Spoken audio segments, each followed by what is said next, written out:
ఈరోజు వాక్య ధ్యానార్థమై సామెతలు గ్రంథము 10వ అధ్యాయము 19వ వచనము ఒకసారి చదువుకుందాం. చదవండి. 10-19. Very good brother. విస్తారమైన మాటలలో దోషముండక మానదు, తన పెదవులను మూసుకొనివాడు బుద్ధిమంతుడు. Noted. Very good brother, very good. Praise the Lord. Hallelujah. చూడకుండా ఊరికే రెఫరెన్స్ చెప్పగానే మన మందిరంలో చాలా సంతోషం. చక్కగా ప్రజలు వివరించాడు. ఏంటంట ఈ లేఖనము మనం ఒక్కసారి మరలా చదువుదాము. గట్టిగా చదవండి, అందరూ చదవండి. విస్తారమైన మాటలలో దోషం ఉండక మానదు, తన పెదవులు మూసుకుని వాడు బుద్ధిమంతుడు. హల్లెలూయా. దేవుడి సెలవిస్తున్న మాట ఏంటంట, విస్తారమైన మాటలు మీరు మాట్లాడద్దు. ఒకవేళ మీరు విస్తారంగా మాట్లాడితే దాంట్లో ఏముంటుందంట, ఖచ్చితంగా దోషాలు అనేవి ఉండి తీరతాయి. తన పెదవులను మూసుకున్నవాడు, తన పెదవులను కాచుకున్నవాడు వెర్రివాడా, అయోగ్యుడా? ఎవరంట అక్కడున్నదే అడిగేది కొత్తగా అంట. బుద్ధిమంతుడు. ఎవరు? బుద్ధిమంతుడు. ఈరోజు వాక్య వంశము, నీ పెదవులను వదిలే. ఇది కొంచెం కష్టంగా ఉంది కానీ మౌనముగా ఉండవలసిన సమయం, మౌనముగా ఉండవలసిన సమయాలు లేదంటే సమయం అని రాసుకోండి. మన జీవితంలో ఇదే కొంత భయానకమైన మాట. మన జీవితంలో ఇదే మనకు బాధను కలిగించే మాట. మౌనంగా ఉండండి అనే మాటే మిగతా దేశాల్లో నిజంగా చెప్తున్నాను చాలా రిజర్వ్డ్గా ఉంటారు. ఇంకా ఇంగ్లీష్ పీపుల్, లండన్ వాళ్ళు ఇంకా రిజర్వ్డ్గా ఉంటారు. చాలా వినయముగా, చాలా విధేయతగా, మౌనంగా ఉండడానికి వారు ఇష్టపడతారు. ఎందుకంటే వారికి బైబిల్ అనేది చాలా ఇష్టమైన గ్రంథము. బైబిల్ ఎలా ఉంటే అలా జీవించడానికి వారు ప్రయాసపడి వారుగా ఉంటారు. ఇప్పుడు ఒక రెఫరెన్స్ చెప్పగానే బదులు చెప్పేసాడు. అలాగా వారు కూడా చాలా జ్ఞానవంతులు, బైబిల్ అనుసరించే వాళ్ళు. కానీ మన భారతదేశంలో మాత్రమే ఏముంటుంది? ఇప్పుడు ఒక బస్సు ఎక్కండి, మన వాతావరణం ఎలా ఉంటుంది? గోలగోలగా, కేకలుగా ఉంటుంది. మొన్న ఒకరి వివాహానికి వెళ్ళాను. ఆ వివాహంలో అన్యులు ఉన్నారు, క్రైస్తవులు ఉన్నారు, హైందవులు ఉన్నారు, ఇస్లామిక్ వాళ్ళు ఉన్నారు, అందరూ ఉన్నారు. వాక్యం గురించి మాట్లాడుతుంటే గోలగోల, కేకలు. నిజంగా అలాంటి వాళ్ళని నా దృష్టిలో వివాహానికి పిలవడమే మానేస్తారు. నేనైతే నిజంగా వాక్యానికి విలువయ్యిన వారికి, వాక్యంతో నడవని వారి, నాకైతే నా జీవితంలో వారు నాకు కానివారి. ఎవరిదైనా సరే ఒక పవిత్రమైన కార్యం జరుగుతున్నప్పుడు మనము మౌనంగా ఉంటాం. క్రైస్తవులు చూడండి, ఏదైనా ఒక హైందవుల వివాహానికి వెళ్తే వాళ్ళ వివాహం సంబంధించిన జరిగితే మౌనంగా ఉంటాం, డిసిప్లిన్గా ఉంటారు. ఎందుకంటే ప్రతి క్రైస్తవుడు ఇతరులకు మర్యాద ఇచ్చే వ్యక్తి, ఇతరులను గౌరవించే వ్యక్తి. కానీ ఆ వివాహంలో ఎంత ఘోరమైన కార్యాలు జరిగాయంటే, యేసుక్రీస్తు ప్రభు గురించి దూషణకరమైన మాటలు, దూషణకరమైన కార్యాలు చేస్తూ ఉన్నారు. వీరు బంధువులా, వీరు అసలు ఎందుకు ఈ వివాహానికి నేను వచ్చాను దేవా అని నాకైతే చాలా దుఃఖము అనిపించింది. అలాంటి వివాహాలు అడుగు పెట్టకపోవడము నిజంగా శ్రేష్టత. నోరులో ఆగము. కానీ బైబిల్ అంటుంది, నీ నోటిని నువ్వు కాచుకో, నీ నోటిని నువ్వు అదుపులో పెట్టుకో.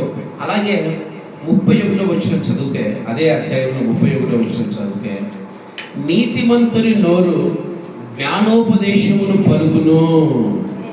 నీతిమంతుడు మాట్లాడితే ఎలా ఉంటుందంట? కేవలం జ్ఞానాన్ని మాత్రమే ఇస్తాడు. అదే బుద్ధిహీనుడు మాట్లాడితే ఎలా ఉంటుంది? బుద్ధి లేని మాటలే మాట్లాడతాడు, బుద్ధి లేని కార్యాలే జరుగుతాయి. అందుకే బైబిల్ చదివిస్తా ఉంది, దయచేసి నీ నోటి నువ్వు అదుపులో పెట్టుకో, నీ నోటి నువ్వు కాచుకో. కానీ మనకు రానిదే అది ఏంటి తెలుసా? మనకు రానిది ఏంటి తెలుసా? లొడ లొడ లొడ లొడ లొడ లొడ లొడ. ప్రపంచం దేశాలు, అన్ని దేశాల కంటే అత్యధికంగా మాట్లాడే దేశం ఏదంటే ఇండియా. నిజంగా ఇండియా. ఆకలి అంటే ఆహారం లేకుండా మనం బ్రతుకుతారు, నీళ్లు లేకుండా కొన్ని గంటలు బ్రతుకుతారేమో, కానీ మాట్లాడకుండా మటుకు బ్రతకనే. అందుకే కొన్ని అంటే మన చిన్న వయసులో చదువు ఎందుకు ఇంపార్టెంట్ అంటే, చదువు ఏం నేర్పిస్తుంది? డిసిప్లిన్ నేర్పిస్తుంది. క్లాస్లో ఉన్నప్పుడు టీచర్స్ ఉన్నప్పుడు మాట్లాడతారా? ఆ టీచర్ బయటికి వెళ్తేనే మనలో కంట్రోల్ చేయలేదు. అదేంటో ఒక గంట టీచర్ క్లాస్ చెప్పేసరికి అది ఆయన బయటికి పోతే ఇక ఏం చేయాలా? ఇక ఆ బాధలు తీర్చుకోవాలా, ఆ తాపత్రయాన్ని తీర్చుకునే వ్యక్తిగా సినిమా హాల్ కూడా వెళ్తారు. 3 గంటల షో అంటే మధ్యలో గంట ఎందుకు బ్రేక్ ఇస్తుంది? ఒక 10 నిమిషాలు ఎందుకు బ్రేక్ ఇస్తుంది తెలుసా? మాట్లాడుకోవాలి. ఇక మాట్లాడుకొని మళ్ళీ సినిమా స్టార్ట్ అయినప్పుడు మళ్ళీ చూస్తారు. కొంతమంది ఆ సినిమా హాల్లో కూడా ఏం చేస్తూ ఉంటారు? మాట్లాడుతూనే ఉంటారు. సినిమాకి ఎందుకు వచ్చినట్టు. నిజంగా దేవుడు అంటున్నాడు, నువ్వు మౌనంగా ఉండవలసిన సమయాలు మన జీవితంలో చాలా ఉన్నాయి. నీ నోటిని నువ్వు అదుపులో పెట్టుకోవాల్సిన స్థితి చాలా ఉంది. ఎవడైతే నోటిని అదుపులో పెట్టుకుంటాడో వాడు జ్ఞానవంతుడంట. వాడు ఎలాంటి వాడంట? వివేకవంతులు. అదే చదవండి, సామెతల గ్రంథము 13వ అధ్యాయము 3వ వచనం చదవండి ఒకసారి. తన నోరును కాచుకున్నవాడు తన్ను కాపాడుకొనును. ఊరకొనక మాట్లాడువాడు తనకు నాశనము తెచ్చుకొనును. ఊరుకూరుకునే మాట్లాడదు. మన నోటిని కాపాడుకోవాలి.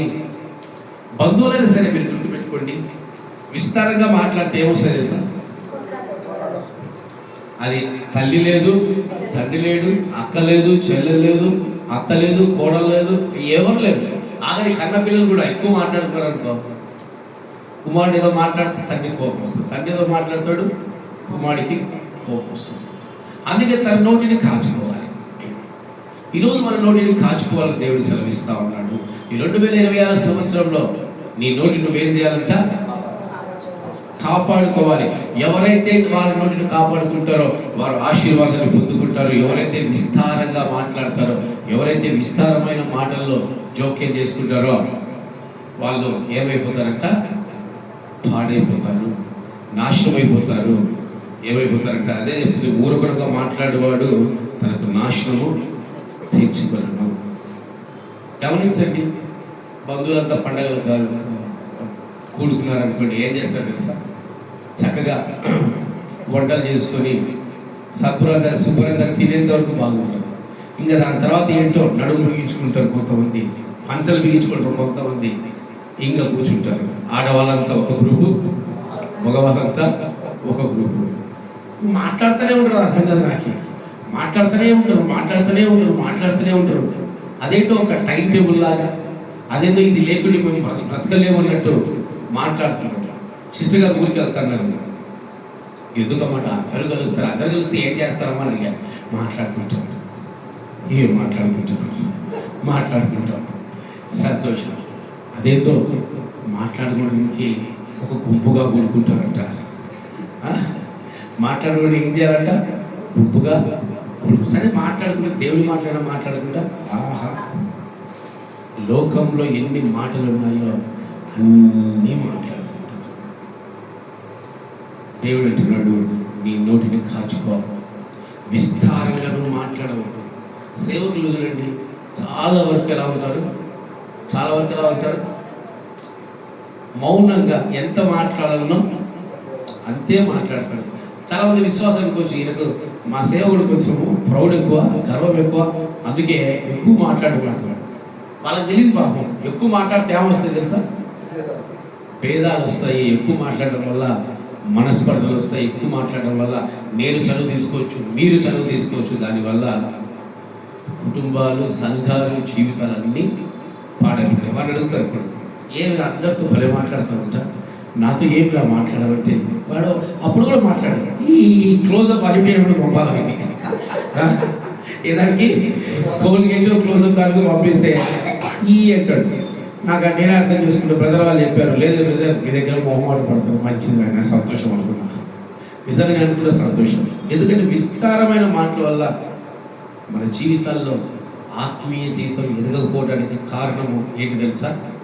విస్తారమైన మాటలు. నేను సంఘాన్ని స్థాపించినప్పుడు నేను మాట్లాడుతూ భయపడిపోయేవాడు.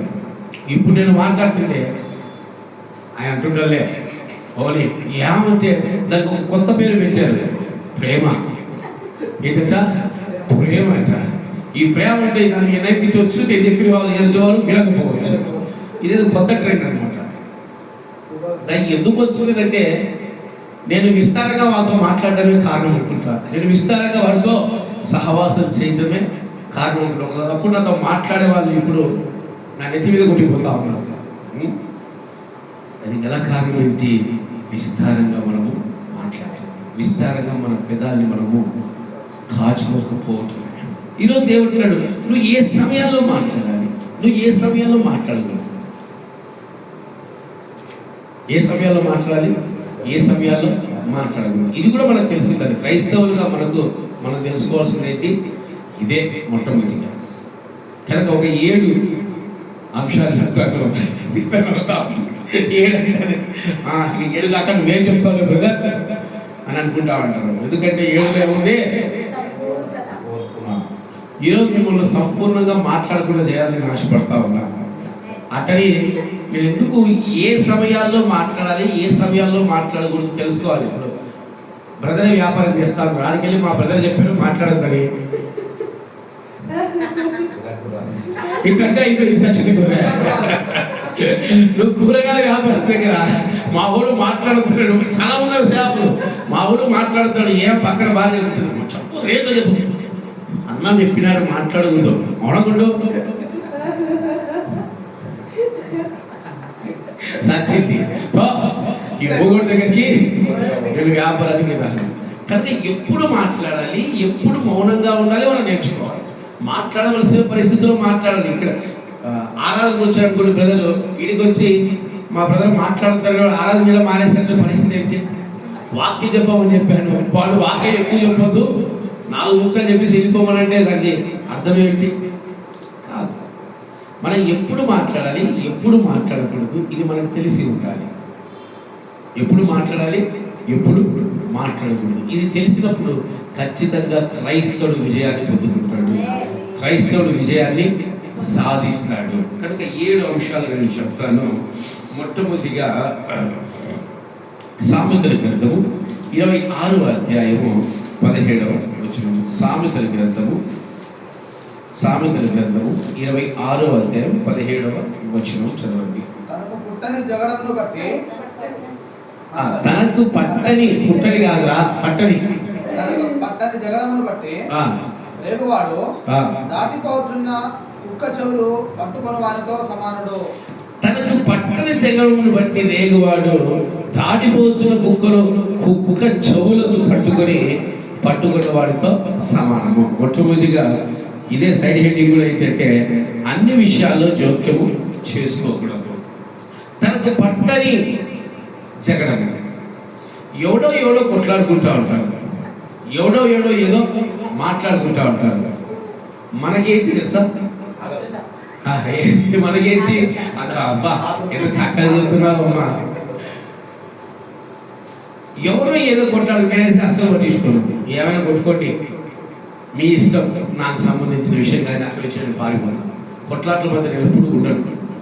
నేను సమాధానకర్తకు కుమారుడు కనుక నేను సమాధానంగానే ఉంటాను. ఎవరైనా కొట్లాడుకుంటే వాళ్ళ మధ్యలో నేను వెళ్ళను. చాలామంది జీవితాల్లో ఈ అనుభవాలు చోటు చేసుకుంటూ ఉన్నాయి. ఏ అనుభవాలు చోటు చేసుకుంటూ ఉన్నాయి? ఈ అనుభవాలు. అసలు ఎవరో ఏదో మాట్లాడుకుంటే మధ్యలో వీళ్ళు దూరుతారు. ఎట్లా? మధ్యలో వీళ్ళు దూరుతారు. దూరి ఊరుకుంటారా? వీళ్ళేదో న్యాయం తీర్చేవారిలాగా, వీళ్ళేదో పెత్తనం తీసుకునే వాళ్ళలాగా మధ్యలో దూరి ఆఖరికి వాడు బాగుంటాడు, వీడు బాగుంటాడు, మధ్యలో వచ్చినోడు వీడికే చావు దెబ్బలు పడతాయి. నేను ఎందుకు ఈ అనుభవంలోకి వచ్చానంటే, నేను ఇక్కడ లక్ష్మీ హూరాయిలో పనిచేస్తూ ఉండేవాడిని. ఇక్కడ మన ముస్లింబాబు ఇద్దరు కొట్టుకుంటున్నారు బయట, గేట్ బయట కొట్టుకుంటున్నారు. నేను ఆఫీస్లో వచ్చేస్తా ఉన్నాను, గేట్ బయట పిడుగుతులు గుంజుకుంటా ఉన్నాను. ఎవడు పోవట్లేదు వివరించడానికి, మన క్రైస్తవులం కదా. సరే మధ్యలో దూరదామని దూరితే వాడొక దెబ్బ కొట్టే, ఈడొక దెబ్బ కొట్టా. చిన్నగా ఎదుకొచ్చి కొట్టుకొని సాగండి, నాకెందుకు 2 చొప్పలు పట్టుకొని చిన్నగా ఎదుకు వచ్చేసా. ఇది ఎక్కడ కర్మరా బాబు. నేను ఎప్పుడైతే ఎదుకు వచ్చిన వాళ్ళు కొట్లాడు కూడా మానేశాను. ఎందుకు మధ్యలో దూరుడికి పన్నాయి. ఇప్పుడు వీళ్ళు కలిసి మమ్మల్ని కొడతారేమో అనుకున్నారో ఏమో. ఇంకా దూరం పోయి సవాల్ ఇసుకుంటారు కానీ దగ్గరకు వచ్చి కొట్టుకోవట్లా. నేను 2 చొప్పులు పట్టుకొని లోపలికి వెళ్ళిపోయినా. ఎందుకు వచ్చినా తలనొప్పి. ఇలా మనం ఎవరి విషయంలో జోక్యం చేసుకోవాలి, ఎవరి విషయంలో జోక్యం చేసుకోకూడదో మనకు తెలిసి ఉండాలి. ఇద్దరు హైందవులు కొట్లాడుకున్నాం అనుకో, క్రైస్తవులు నీకే పని, నేను చేసిన పని అదే, నేను చేసిన పనికి మహాన పని అదే. ఎవరు ఏదో కొట్లాడుకుంటే మీరు వెళ్ళొద్దండి. మొన్న ఒక సిస్టర్ గారు ఇంటికి నేను వెళ్ళాను, భోజనానికి పిలిస్తే వెళ్ళాను. భోజనానికి వెళ్తే ఆ భోజనంలో పిలిచిన సంగతి కూడా వాళ్ళు మర్చిపోయారు. నన్ను మర్చిపోయారు. ఏదమ్మా నాకు ఫోన్ చేయడం లేదు ఇంకా నేను అనుకుంటా ఉంటే. వంటలు వండి పెట్టారు, అన్నీ అరేంజ్ చేసి పెట్టారు, కానీ నన్ను పిలవడం మర్చిపోయారు. ఎందుకు మర్చిపోయారు? ఇంటి కింద ఎవడో కొట్టుకుంటున్నారు. తండ్రి కొడుకులు కొడతా ఉంటే ఈ సహోదరి ఏం చేస్తుంది, పైన వచ్చి నేడుస్తా ఉంది. అరే వాడు చిన్న బిడ్డ, తండ్రి కొడతాడు, నేను పోదునా అని భర్త అడుగుతుంది, అంటే భర్త లాగి 2 కొట్టాడు. నువ్వే అడిగిపోతావు, ఈమె నేను పోదునా అంటా ఉంది. పోయి ఏం చేస్తుంది నాకు అర్థం కాలే. నేను వచ్చేసరికి ఆకలిస్తా ఉంది. వీళ్ళు అన్నానికి పిలిచినారు, మళ్ళీ ఒక్కసారి కూడా నాకు గుర్తు తెలియదని చెప్పేసి నేను ఈడ్చుకుంటే ఇంటికి పోయేసరికి ఇద్దరు యుద్ధం ఆడుతున్నారు ఇంట్లో. ఏమైందంటే నన్ను భోజనం పిలిచిన సంగతి గుర్తుంది, అన్నీ వండి పెట్టాం, ఇదిగో ఆ కింద ఏదో కొట్లాడుకుంటారు, ఈలో పోతాను ఉంటుందని పడతాను. ఇది ఎక్కడ న్యాయం రాని ఆ సహోదరి. నేను 4 శివాట్లు పెట్టి ఆఖరికి ఆ భర్త అన్నం తినకుండా నేను వెళ్ళిపోతాను, ఈ గోల నాకు వద్దన్నాడు. ఇది ఎక్కడ న్యాయం రా నాయన. ఇంటికి వచ్చిన నన్ను పెట్టి మీరు వెళ్ళిపోతే నేను ఎలా తినాలి ఒక్కడంటే అప్పుడు నాతో పాటు కూర్చున్నారు. ఇచ్చుంటుంది జీవితం, ఇచ్చుంటుంది. ఎవరో ఏదో చేస్తే మధ్యలో నీకెందుకు, వాళ్ళు పొడుచుకుంటారో, వాళ్ళు ఏం చేసుకుంటారో వాళ్ళ ఇష్టం, వాళ్ళ జీవితం వాళ్ళది. మరి అన్న మా ఎదుట అన్యాయం జరిగితే మనం మేము పోయి తీర్పు తీర్చొద్దాం, మేము పోయి సమాధాన పరుస్తాం. ఎవరికి సమాధాన పరుస్తావు? క్రైస్తవులు అయితే సమాధాన పరుస్తావు. నువ్వు హైందవులు సమాధాన పరచగలవు, నువ్వు ఇస్లామిక్ సహోదరులు సమాధాన పరచగలవు? మనం పరచలేదు. ఇక్కడ క్రైస్తవుడు క్రీస్తు మాట, అరే నువ్వు క్రైస్తవుడు ఆయన మాట్లాడడం ఒక్కసారి వెనక్కి తగ్గుతాడు, వాక్యం గద్దిస్తుంది. నువ్వు ఇస్లామిక్ కూడా ఎంత ఏమర్థమవుతుంది? ऐसे गाली दे रहा भाई, क्यों ऐसे कर रहा है, अल्लाह माफ नहीं करता, छोड़ दो अल्लाह को, पहला इसको मार देगा, अल्लाह को छोड़ दो, अल्लाह మనకు అవసరం లేదు, అల్లాహ్ వదిలేయండి, ముందు వీడిని నేను సంపాలి. అది నువ్వు క్రైస్తవుడికి చెప్పు. ఏమ్మా భద్రలో ఏదో వాక్యాలు విన్నారా, ఇదేనా మీ జీవితం అంటే భయపడతాను వాక్యానికి. కనుక నువ్వు ఎందులో నువ్వు జోక్యం చేసుకోవాలి, ఎందులో నువ్వు మాట్లాడాలో నేర్చుకో. అలా నీ ఇష్టం వచ్చేట్టు నువ్వు ప్రతి విషయంలో జోక్యం చేసుకున్నావు అనుకో, ఏమవుతుందో. పాపం ఎవరో భార్య భర్తలు వంటగదిలో మాట్లాడుతూ ఉంటారు. ఇక్కడ మందిరంలో వాళ్ళకి ఆసక్తి ఏందో అంటున్నాడు, నా పేరు తెచ్చాడు, నా పేరు వచ్చింది, వాళ్ళిద్దరి మధ్యలో వాళ్ళ సంభాషణలో ఏందో ఆసక్తి. ఈ వాక్యం జరుగుతున్న వాక్యాన్ని విడిచిపెట్టి ఏంది నా పేరు వచ్చింది, నా గురించి ఏం మాట్లాడుకుంటున్నారు, అది ఆసక్తి సలహా. ఇలాంటి జీవితాన్ని మనం జీవించకూడదు, ఇలాంటి బ్రతుకులు మనం బ్రతకూడదు. అందుకే యోహాను సువార్త 21వ అధ్యాయము 20వ వచనంలో మనం చదివితే ఒక వ్యక్తి ఉన్నాడు, అనవసర విషయాల్లో జోక్యం చేసుకునే వ్యక్తి. ఎవరైతారు? అబ్బా అదే చెప్తారా, చదవండి. 21:20. పేతురు వెనుకకు తిరిగి యేసు ప్రేమించిన వాడును భోజన పంక్తిని ఆయన రొమ్మును ఆనుకొని, ప్రభువా నిన్ను అప్పగించు వాడు ఎవడని అడిగిన వాడైన శిష్యుడు తమ వెంట వచ్చుట చూచెను. పేతురు అతని చూచి, ప్రభువా ఇతని సంగతి ఏమగునని యేసును అడిగాను. యేసు, నేను వచ్చే వరకు అతడు ఉండటం నాకు ఇష్టమైతే అది నీకేమి, నీవు నన్ను వెంబడించుమనెను. అక్కడ దేవుడు ఒక వ్యక్తి గురించి చెప్పాడు, ఎవరికి పట్ల ఈయనకు మాత్రం పట్టింది. ఏది ప్రభు అయిన కథ, నీకెందుకైనా నన్ను వెంబడించు చాలు, మనం కూడా అంతేగా. ఇప్పుడు ఇద్దరు మధ్యలో తిరుగుతుంటుంది, మధ్యలో దూరుతారు. బ్రదర్ నీకు చెప్పాడు కదా, నీకేం పని? నాకు ఒక విశ్వాసం మధ్యలో ఇంకొక విశ్వాసం దూరకూడదు, విశ్వాసం మధ్యలో ఇంకొక విశ్వాసం దూరకూడదు. నీకు ఇచ్చిన పని ఏంటో నువ్వు చేయి, నీకు ఇచ్చిన కార్యం ఏంటో నువ్వు అదే జరిగించు. అప్పుడు మాత్రమే నోటి నువ్వు వాడే వ్యక్తిగా ఉండాలి. ఇర్మియా గ్రంథము 20వ అధ్యాయం మొదటి వచనం చూస్తే, ఇర్మియా గ్రంథము 20వ అధ్యాయం మొదటి వచనం చూస్తే నోయల్ చదువుతాడు. ఇర్మియా గ్రంథం 20వ అధ్యాయం మొదటి వచనము పైకి ఎత్తుకో, కనపడదు. ఇప్పుడు చదువు.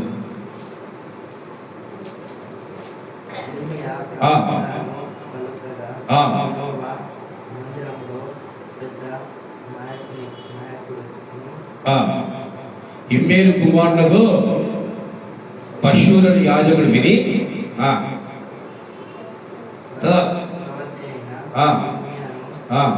కొట్టి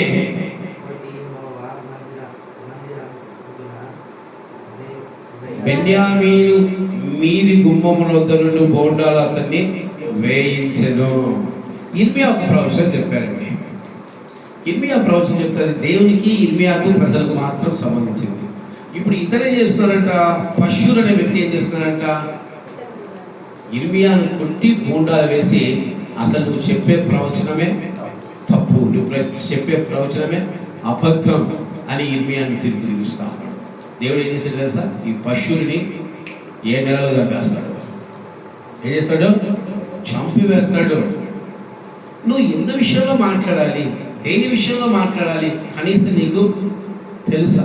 ఈ కాలపు సేవకులైన, ఈ కాలం విశ్వాసులైన ఇదే అనుభవాలు నడుస్తూ ఉన్నారు. ఎవరో ఏదో ఒక ప్రవచనం చెప్పారనుకోండి, ఈ పక్కన హైందవులకు ప్రాబ్లం ఉండదు, ఇస్లామికులకు ప్రాబ్లం ఉండదు. ప్రాబ్లం ఎవరికి తెలుసా?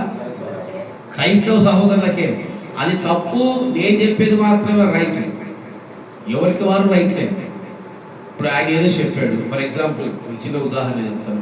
ఒక సంవత్సరం ఈ సంవత్సరం కాక ముందు సంవత్సరం ప్రవీణ్ కుమార్ బ్రదర్ గారు ఒక ప్రవచనం చెప్పాడు. ఇది అందరికీ తెలియదు, నాకు ఆయన జీవితం తీర్చుకోవాలి కాదు, నేను ఆయన గురించి మాట్లాడేంత గొప్పని కాదు, ఇది సమాజంలో జరిగింది కాబట్టి చెప్తున్నాను. ఒక ప్రవచనం వచ్చింది, ఇదిగో నెక్స్ట్ ఎలక్షన్కి ఫ్యాన్ వస్తుంది, నెక్స్ట్ ఎలక్షన్కి కార్ వస్తుంది అన్నాడు. సంతోషం, ఆయన ప్రవచించాడు.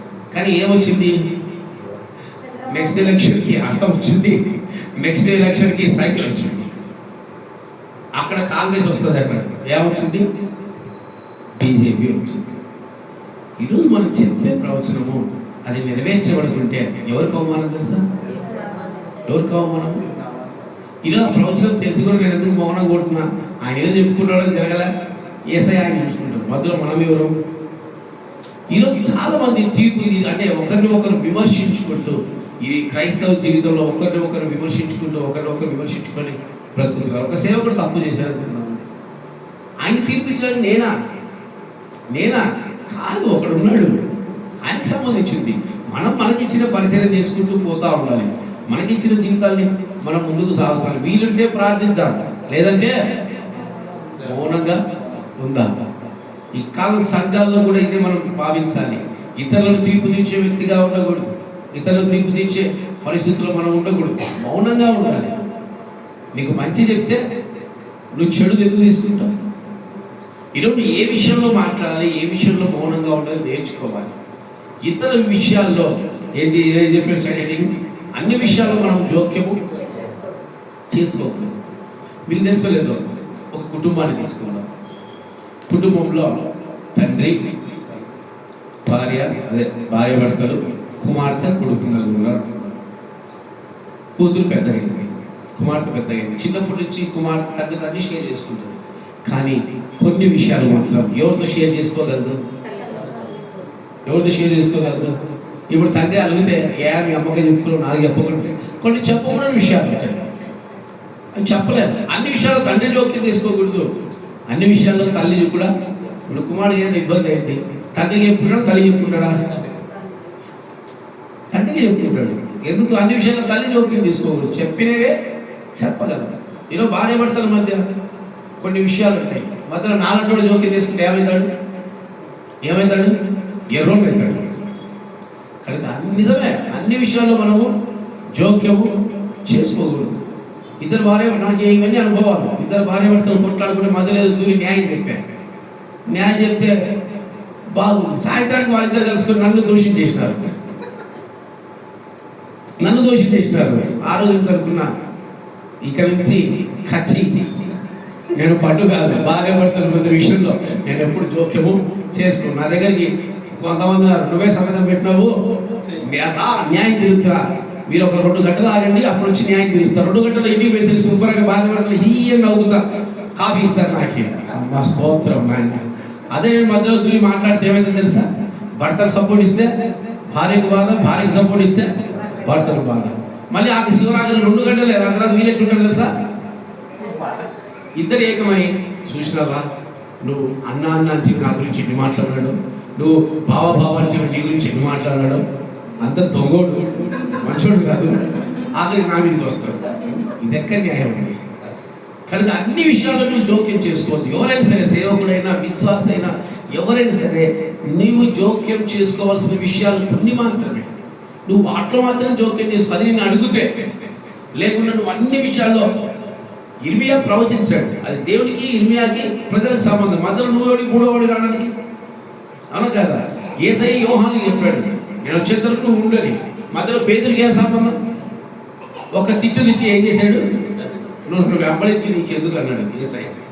ఈరోజు మనం కూడా అంతే, అన్ని విషయాల్లో తల దూర్చుందండి. మన తల చాలా చిన్నదమ్మా, నిజం, చాలా చిన్నది. మన తలకు కొన్ని మాత్రమే స్వీకరించే శక్తి ఉంటుంది. అన్ని విషయాలు దూరం అనుకో, ఇది బద్దలైపోతుంది. ఇదిగో నూనె చూడద్దామని ఎవరు చూడలే, నేను నన్ను చూసిండే యూట్యూబ్లో చూసిన తర్వాత, ఏది ఈయన మానవన కాదా, మొత్తం ఆందోళన తీసుకొచ్చుకున్నాడే, కొబ్బరి నూనె తీసుకొచ్చుకోవాలనిపిస్తుంది.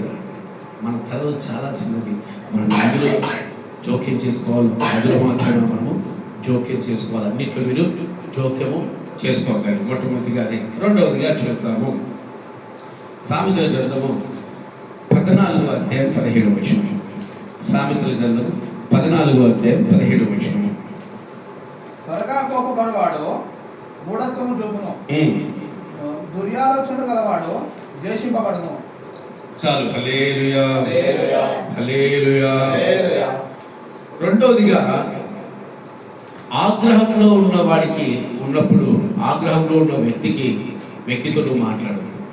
ఆగ్రహంలో ఉన్నప్పుడు నువ్వు మౌనంగా ఉండాలి. దాని అర్థం, ఆగ్రహంలో ఉన్నప్పుడు మొట్టమొదటిగా ఎప్పుడు మౌనంగా ఉండాలి? అన్ని విషయాల్లో జోక్యం చేసుకోకుండా మౌనంగా ఉండాలి. రెండవదిగా, ఆగ్రహంలో ఉన్నప్పుడు ఎదుటివాడు మనం ఏం చేయాలంట? మౌనంగా ఉండాలి. కోప్పడేవాడికి మనం ఏదో చెప్తే ఏమైందో తెలుసా? మనం బండబుద్ధులు కూడా తిట్టేస్తారు. వీళ్ళుంటే కొడతారు మనల్ని మధ్యలో దూరితే. నిజం, ఇది చాలా చోట్ల నేను చూసిన అనుభవమే. కోపం ఉన్నవాడికి ఏం చెప్పదు కదా, భార్య అయినా భర్త అయినా సంఘంలో ఎవరైనా సరే, కోప్పడేవాడికి మనం ఏం చెప్పినా వాడికి అర్థం కాదు. మనం ఏం వాడికి తెలియజేసినా వాడు దాన్ని గ్రహించలేని పరిస్థితిలో ఉంటాడు. కోప్పడేవాడి దగ్గర మనం ఎలా ఉండాలి? మౌనంగా ఉండాలి. అప్పుడు వాడి కోపం ఏమైనా తెలుసా? త్వరగా చల్లారిపోతుంది. అలా కాకుండా కోప్పడేవాడికి కొంచెం ఆజ్యం పోసామనుకోండి, ఏమైతుంది? కొంతమంది ఉంటారు, ఎవరైనా నాలాంటి కోప్పడుతుంటే కొంతమంది ఉంటారు, పక్కన నుండి చిన్న హిట్ ఇస్తుంటాడు. ఆ రోజు నేను అన్నాడు, ఆ రోజు అన్నావు కదా, నువ్వు ఏదో అన్నావు, నాలాంటి పిచ్చినాడు, వీడు ఏదో నాకు మేలు చేస్తాను అనుకున్నావు. కాదు, వీళ్ళు ఇంకా చెప్తా ఉన్నాడు, వీళ్ళు నాకు మీ చెప్తాను ఏం చేస్తా ఉన్నాడు, ఇంకా పాటు చేస్తా ఉన్నాడు. కోపంలో ఉన్నప్పుడు నా దగ్గర ఇక్కడ చాలా ఉన్నారు. కోపంలో ఉన్నప్పుడు ముసిముసి నవ్వుతూ చిన్న నాకు ఎక్కిస్తుంటే నేను మూరుకుంటే కదా, ఎదుటి వారి మీద పిచ్చలుగా నిలుచుకొని పడతా ఉంటాను.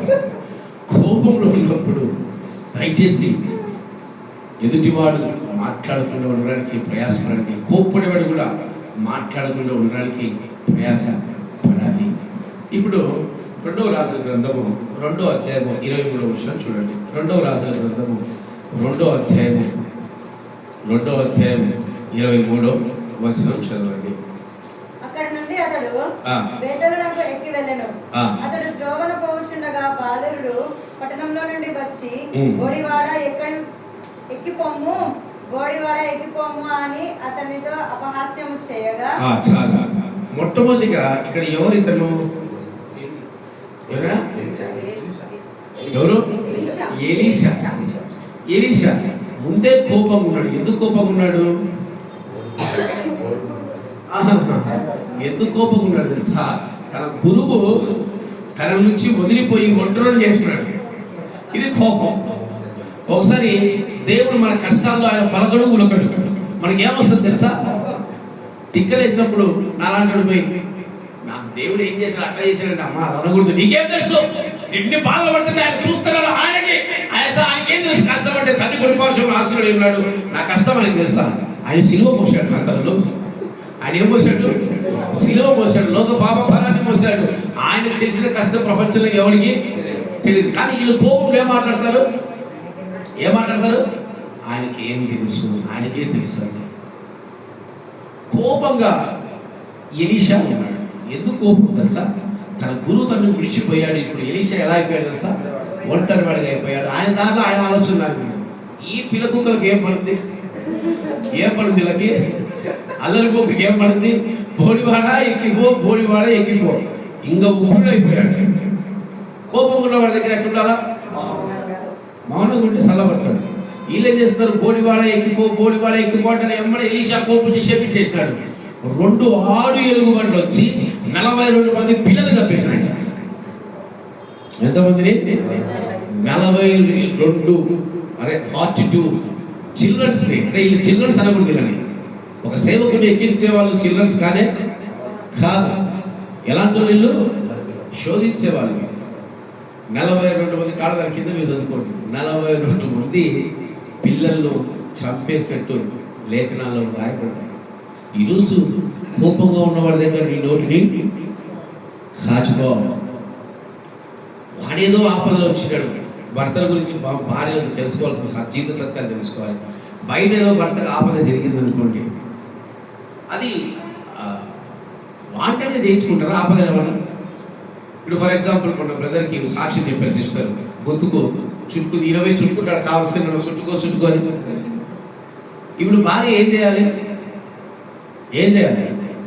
అయ్యో లేదులే ఏమైపోయిందని ప్రేమగా చెప్పాలి. ఎందుకు చుట్టుకున్నావు? పంటల రోజు నువ్వు బయటికి ఎందుకు పోయినావు? నువ్వు తాడు దగ్గరికి ఎందుకు పోయినావు అన్నాడు అనుకో. ఇంక ఏమవుతుంది?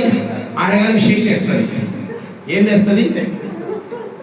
ఈ అనుభవం నా జీవితంలో కూడా జరిగింది. నేను బాపట్ల ప్రాంతంలో చర్చి ప్రతిష్ఠిద్దామని బయలుదేరినా. బైక్లో, స్కూటీలో. అందరూ వస్తున్నారు. వాస్తవమే, స్కూటీలో అంత దూరం ఎందుకు అంటే అక్కడ తిరగడానికి ఇబ్బంది లేకుంటే అని చెప్పేసి. నా దరిద్రం ఏంటంటే నంద్యాలకు పోయి వచ్చి, హైదరాబాద్ తిరిగేసి వచ్చి, అంతకుముందు వరంగల్ పోయి వచ్చి, షామీర్పేట పోయి వచ్చి, అసలు నిద్ర లేకుండా సిస్టర్ గారు ముట్టుకుంటాను. నా మార్చి ఉదయాన్నే పోతే మళ్ళీ అక్కడ కొన్ని పనులు చేసే ఉంటాయి, వెళ్ళి మనకి ఇబ్బంది. ఏదో ఒకటి రాజ్యం ఉన్నా కదా, నేను బ్రదర్ ఉన్నారు కదా, పోతామని. అక్కడ దాకా బాగా, గుంటూరు దాకా బాగా, గుంటూరు నుంచి కూడా బాగా. కళ్ళు మూసుకొని డ్రైవింగ్ చేస్తూ ఉన్నా. వాస్తవానికి ఇది కళ్ళు మూసుకొని డ్రైవింగ్ చేస్తాను. కరెక్ట్ కళ్ళు తెసరికి బస్సు ఉంటుంది. ఏం చేయాలా? ఏమని ఆపుకోవాలి. నేను అదే పని చేశాను. ఆ నిద్రవంపులో 8 బ్రేక్ కొట్టాల్సింది ముందు బ్రేక్ కొట్టాను. ఏం కదా బస్సు ముందుకు వెళ్ళిపోయింది. నేను ఇట్లా సినిమాలలో చూపించినట్టు ఈ నుంచి ఈడ్చుకుంటూ పోయినా. ఆ ఈడ్చుకునే దానికి, ఆ రోడ్డుకి, ఆ వెహికల్కి మధ్యలో నాకు కాలు ఉంది. నలకపోయి మొత్తం రక్తం గారిపోతా ఉంది భయంకరంగా. కళ్ళు తిరిగినాయి. ఒకసారి ఇట్లా చిన్నగా వేసి అడపోయి కూర్చున్నా. బ్రదర్, ఇంకో బ్రదర్ ఉండేవాడు. వాళ్ళన్నీ సర్దుకొచ్చి ఏమన్నాయంటే ఏం లేదు అని బండి నేనే తీసుకున్నాం. మళ్ళీ బండి తీసుకుని కొంత దూరం డ్రైవ్ చేస్తే ఇక రాలే. రక్తం చల్లగాలికి రక్తం గాలిపోతూ ఉందని బండి ఆపురాని చెప్పి టవల్ చుట్టేసుకొని పోతూ ఉంటే నరకం వేరు. ఏదో కష్టపడిపోయినా హాస్పిటల్కి పోతే వాడేదో ఇంజక్షన్ వేసినాడు, టిప్పర్ వేసినాడు. నా బాధలు లేదన్నా. సిస్టర్ గారు వచ్చారు. ఏం చేయాలా? ఆ నుంచి మొత్తుగా నా దగ్గరికి వస్తా ఉంది. నువ్వు వద్దంటే ఇస్తావా? నువ్వు అచ్చటోడివి, నువ్వు ఇచ్చటోడివి. దెబ్బగా నొప్పాడు మీద వచ్చి అని లేచి బకెట్లో బయటికి వెళ్ళాడు. కోపంలో ఉన్నోడికి ముందే ఒక బాధ ఉంది, ముందే ఒక కోపం ఉంది. ఏం చేయాలా? ఎదుటివాడు ఏం చేయాలా? ఆ మాటలు, ఓదార్చే మాటలు. సిస్టర్ వచ్చి, కృతజ్ఞ సిస్టర్ వచ్చి నన్ను గట్టిగా తలుచుకుని ఏడుస్తూ ఉంది. అన్నయ్య ఇంత పెద్ద గాయమైందా అని. ప్రాణం చల్లబడింది. ఏమేమనే మాట వారించి లేచి వెళ్ళిపోయాడు. ఇట్లుంటారు. ఆమె చెప్పేది మంచిగా కావచ్చు, కానీ ఏ సమయాల్లో ఏ సందర్భాల్లో మనం ఏం మాట్లాడాలి అనేది మనం తెలుసుకోవాలి. ఏలియాకు కోపం వచ్చి కర్మేలు కొండ ఎక్కాడు. ఏ కొండ ఎక్కాడు? కర్మేలు కొండ ఎక్కాడు. కోపం వచ్చి రాజుగారు ఏ పేరు ఆహాబ్ ఏం చేశాడు? ఒక 70 మందిని పంపించి సైనికుల్ని తీసుకురాన్నాడు. సైనికులు ఏం చేయాలా? మా రాజుగారు పిలుస్తున్నారు, రా, నువ్వు ఖచ్చితంగా రావాల్సింది రా అన్నాడు. వెళ్ళిపోవాలా, నువ్వు రావాల్సింది అన్నాడు. నిజంగా నేను యెహోవా ప్రవక్తనైతే ఆకాశం నుంచి అగ్ని వచ్చును గాక, మొత్తం 70 మంది కలిపారు. ఇంకొక బ్యాచ్ని పంపించాడు. వాళ్ళు పోయి అడిగారు, ఆకాశం నుంచి అగ్ని వచ్చును గాక అన్నాడు. మళ్ళీ 70 మంది కలిపారు. మూడో వాడు పోయి జ్ఞానవంతుడు, అయ్యా నా ఏళ్ళవాడ బాంచని నీ తెలంగాణ భాషను బాంచని నీ పాదాలు పట్టుకుంటా, అయ్యా నువ్వు తప్ప నన్ను కాపాడేవాడు లేడు, దయచేసి నా మీద కోపడద్దు. ఏదో మా రాజుగారు పంపిస్తే వచ్చా, నీకు ఇష్టం ఉంటే రా, కష్టం ఉంటే వద్దు, దయచేసి నా మీద కోపడద్దు. ఇది జ్ఞానవంతమైన మాట. నువ్వు ఏ సమయాల్లో ఇలాంటి మాటలు మాట్లాడాలో నీకు తెలియాలి. ఏ సమయాల్లో ఎలాంటి మాటలు మాట్లాడాలో తెలియాలి. అలా కాకుండా నువ్వు ఇష్టం వచ్చినట్టు నువ్వు మాట్లాడడం మానేసావనుకో, మాట్లాడమనుకో ఏమైపోతుంది? ఫ్యాన్ టాపర్ నేను బ్రదర్ నన్ను అక్కడ గట్టిగా ఉన్నాడు, అద్భుతం చెయ్యి. ఏమవుతుంది? కొట్లాట. మన సంఘంలో కావేరిని ఇంతే ఉంటుంది, భూమికి జాగడే ఉంటుంది. వివాహం జరిగింది విధకాలంలో చిన్న బిడ్డకి ఇంతే ఉంటుంది. చాలా జ్ఞానవంతులు, పొట్టోళ్ళకు పుట్టుడు బుద్ధులనే సామెత ఉంది. పొట్టి బుద్ధులు అపార్థం తీసుకుంటాయి, ఇది సామెత మాత్రమే. నేను అందరి మీద కోపడతాను, నా సహజ గుణం అది. ఎవరైనా తప్పు చేస్తే, ఎవరైనా ప్రార్థనలు కూర్చుంటే, వాక్యం చదువుకుంటే, లేదంటే తప్పు చేస్తే కూడా తిట్టేస్తాను. అది నా సహజ గుణం. ఆ బిడ్డ అందరూ నాకు ఎదురు చెప్పి ఇంకా ఎక్కువ తిట్లు తింటారు. ఆ బిడ్డ మాత్రం సరే చేస్తాను, తప్పైన క్షమించు. నేను సెలవుడిపోతాను, ఎప్పుడే ఒప్పేసుకుంటే ఒకవేళ తప్పు లేకుండా ఒప్పుకుంటుంది, నేను సెలవుడిపోతాను, అయిపోయింది. దాని తర్వాత నాకు ప్రశాంతంగా ఉంటుంది. ఈరోజు నువ్వు ఏ విషయాల్లో మాట్లాడుతున్నావు? ఎక్కువగా ఎదుటివాడు ఆగ్రహంలో ఉన్నప్పుడు మాట్లాడుతున్నావా? నీ నోరు కాచుకో. నీ భర్త కోపడినప్పుడు నువ్వు మౌనంగా ఉండాలి. నీ భార్య కోపడినప్పుడు భర్త కూడా ఏం చేయాలి తెలుసా? మౌనంగా ఉండాలి. లేదంటే భార్యకు కోపం రాదు, భార్యకి ఏం పడతాయి? దెబ్బలు పడతాయి. అందుకని ఆగ్రహంలో ఉన్నప్పుడు మాట్లాడకపోవడం అనేది చాలా మంచిది. ఈరోజు నువ్వు ఏ స్థితిలో మాట్లాడాలో, ఏ స్థితిలో మాట్లాడకూడదో నిజంగా నువ్వు ఎరిగి ఉండాలి. ఒక వ్యక్తి ఉన్నాడు, ఇది కూడా మీరు గుర్తుపెట్టుకోండి. సమూయేలు గ్రంథం 2వ సమూయేలు గ్రంథం 1వ అధ్యాయం 2వ వచనం. దావీదు మహారాజు ఉన్నాడు, ఒక అమాలేకుడు అంటే ఇజ్రాయేలీయుడు కాని వ్యక్తి ఏం చేశాడు తెలుసా? దావీదు దగ్గరికి పరిగెత్తుకొని వచ్చి అయ్యా ఇలా జరిగిపోయింది, సౌలు అతని కుమారుడు చంపబడ్డారు అని దావీదుకి చెప్పాడు. అంటే ఇలాంటి వాళ్ళు ఉంటారు, మీ నోరు కాచుకోవాలంతే. ఈ నోరు కాచుకోవడానికి చెప్తున్నాను. ఈ ఏదైనా బహుమానం వస్తుందనో, ఏదైనా రాజు దగ్గర దావీదు దగ్గర ఘనత వస్తుందనో చెప్పాడు. దావీదు అడుగుతాడు, నీకు ఎలా తెలుసు? ఎందుకంటే సౌలు నేనే, నన్ను చంపమంటే నేనే అతన్ని చంపొచ్చా? నువ్వు చంపి ఎవరి దగ్గరకు వచ్చి చెప్తున్నావు తెలుసా? నేరుగా దావీదు దగ్గరకు వచ్చి చెప్తున్నావు, యెహోవా అభిషేకించిన వాడిని చంపేంతగా ముట్టేంతగా నీకెక్కడ ధైర్యం? ఇది చంపేటంటారు. అదే నీ నోరు కాచుకొని మౌనంగా వచ్చింటే, వచ్చి గుంపులో తిరిగి ఏది లేదు. చాలా మంది ఘనత కోసం ఏం చేస్తారు? ఎదుటివారి ఘనత కోసం వాళ్ళు చేసిన తప్పులు చెప్పకూడనోడికే చెప్తారు. దానివల్ల ఏమొస్తుంది? దెబ్బలు వాళ్ళకే పడతాయి. మన నోటిని కాచుకోవాలి. ఎప్పుడు మన నోటిని కాచుకుంటామో అప్పుడే ఎదుటివాడి కోపం తెప్పించే మాటలు మనము మాట్లాడగలము. క్రైస్తవులు కలిగింది ఇదే, ఎదుటివాడికి మనము. అందుకే ఆయన సమాధానకర్త అని పేరు. యేసుక్రీస్తు ప్రభు ఎప్పుడు ఎదుటివాడి కోపం తెప్పించిన మాట మాట్లాడతాడు. ఈరోజు నువ్వు ఎదుటివాడి కోపం తెప్పించే మాటలు మాట్లాడుతున్నావేమో, ఎదుటివారికి దుఃఖం కలిగించే మాటలు మాట్లాడుతున్నావేమో, వారు ఆగ్రహంలో నేను ఏదైనా చేయొచ్చేమో, లేదా ఎదుటివారు ఆగ్రహంలో ఉన్నప్పుడు నువ్వు మధ్యలో వారి గురించి మాట్లాడుతున్నావేమో. జాగ్రత్త. నీ నోటి నువ్వు కాచుకోవాలి. అందుకే యెషయా గ్రంథం 30 అధ్యాయం అనుకుంటాడు, యెషయా గ్రంథం 30:15లో ఒక మాట రాయబడింది. చెప్పండి, జ్ఞానవంతులు చదివిన వాళ్ళు చాలాసార్లు చెప్పిన మాట. యెషయా గ్రంథం 30:15 మీరు ఊరకుండి నమ్ముకోవడం వల్ల బలము కలుగును. మీరు ఊరకుండి నమ్ముకోండి. ఐగుప్తులు బలవంతులు ఉన్నప్పుడు ఇశ్రాయేలు ప్రజలకు ఏం చెప్తాడు? మీరు ఊరకుండి నమ్ముకోవడం వల్ల దేవుడి మహాకార్యాలు మీరు చూడగలరు అని మోషే గారు తెలియజేశారు. అవును కదా? మనం ఊరకుండాలంట. క్రైస్తవుడికి ఉండవలసిన మంచి లక్షణం ఏంటి? మౌనంగా ఉండటమే. ఎదుటివాడు మనం తిట్టాడనో మీకు తెలుసుకోలేదు. మా పొలం విషయం ఇలా బ్రదర్ గారు చెప్పారు. ఆ పొలం మాకు పూర్వీకుల నుంచి వచ్చిన ఆస్తి. ఆ పొలం మాకు పాస్బుక్లు వచ్చినప్పటికీ ఒక కుటుంబం మమ్మల్ని అడ్డుపడ్డారు. కోర్టులో వేసారు, అవసరంగా టైం వేస్ట్ చేశారు, చాలా అన్యాయం చేశారు. మేము ఏమనలేదు, దేవునికి ప్రార్థించడం మొదలుపెట్టారు. ఈరోజు ఆ పర్సన్ భూమి మీద లేకుండా పోయింది. ఇప్పుడు ఆ పర్సన్ యొక్క భర్తనే మళ్ళీ మన పొలం విషయంలో సహాయం చేస్తా ఉన్నాడు. నా శత్రువులా ఎదుటే నీవు నాకు విందును సిద్ధము చేశావు అనేది మన శత్రువులే మనకు సహాయకులుగా మార్చగలడు మన దేవుడు. ఎందువల్ల మనం మాట్లాడి కొట్లాడితే ఏమొచ్చేది? ఆయాసమే వస్తుంది. కానీ మనం ఊరకుంటే దేవుడు మన తరపున యుద్ధం చేస్తాడు. నీ శత్రువులు ఇంటికి వస్తే నువ్వు ఏం చేయాలంట? భోజనం పెట్టితే ఏమవుతుందంట? వారి నెత్తి మీద నిప్పులు పోసినట్టు అర్థము. కనుక ఊరకుండండి. ఎదుటి వారికి కోపం రేపొద్దండి, ఎదుటి వారిని కోప్పడద్దండి. వారు కోపం ఉన్నప్పుడు మౌనంగా ఉండడం నేర్చుకోండి. ఎప్పుడు క్రైస్తవుడు అసలు మొట్టమొదటిగా తెలుసుకోవాలి అంశం ఇదే నా దృష్టిలో. మనం ఎప్పుడు మాట్లాడాలి, మనం ఎప్పుడు మాట్లాడకూడదు.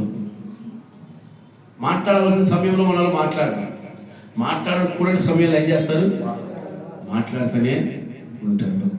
కనుక మొట్టమొదటిగా అన్ని విషయాల్లో మనం జోక్యము చేసుకోకూడదు. రెండవదిగా కోపంలో ఉన్నవారు ఎల్లగాని లేదా కోప్పడే కార్యాలు మనము చేయకూడదు. మూడవదిగా చూద్దాము, సామెతల గ్రంథము 4వ అధ్యాయము 24వ వచనము.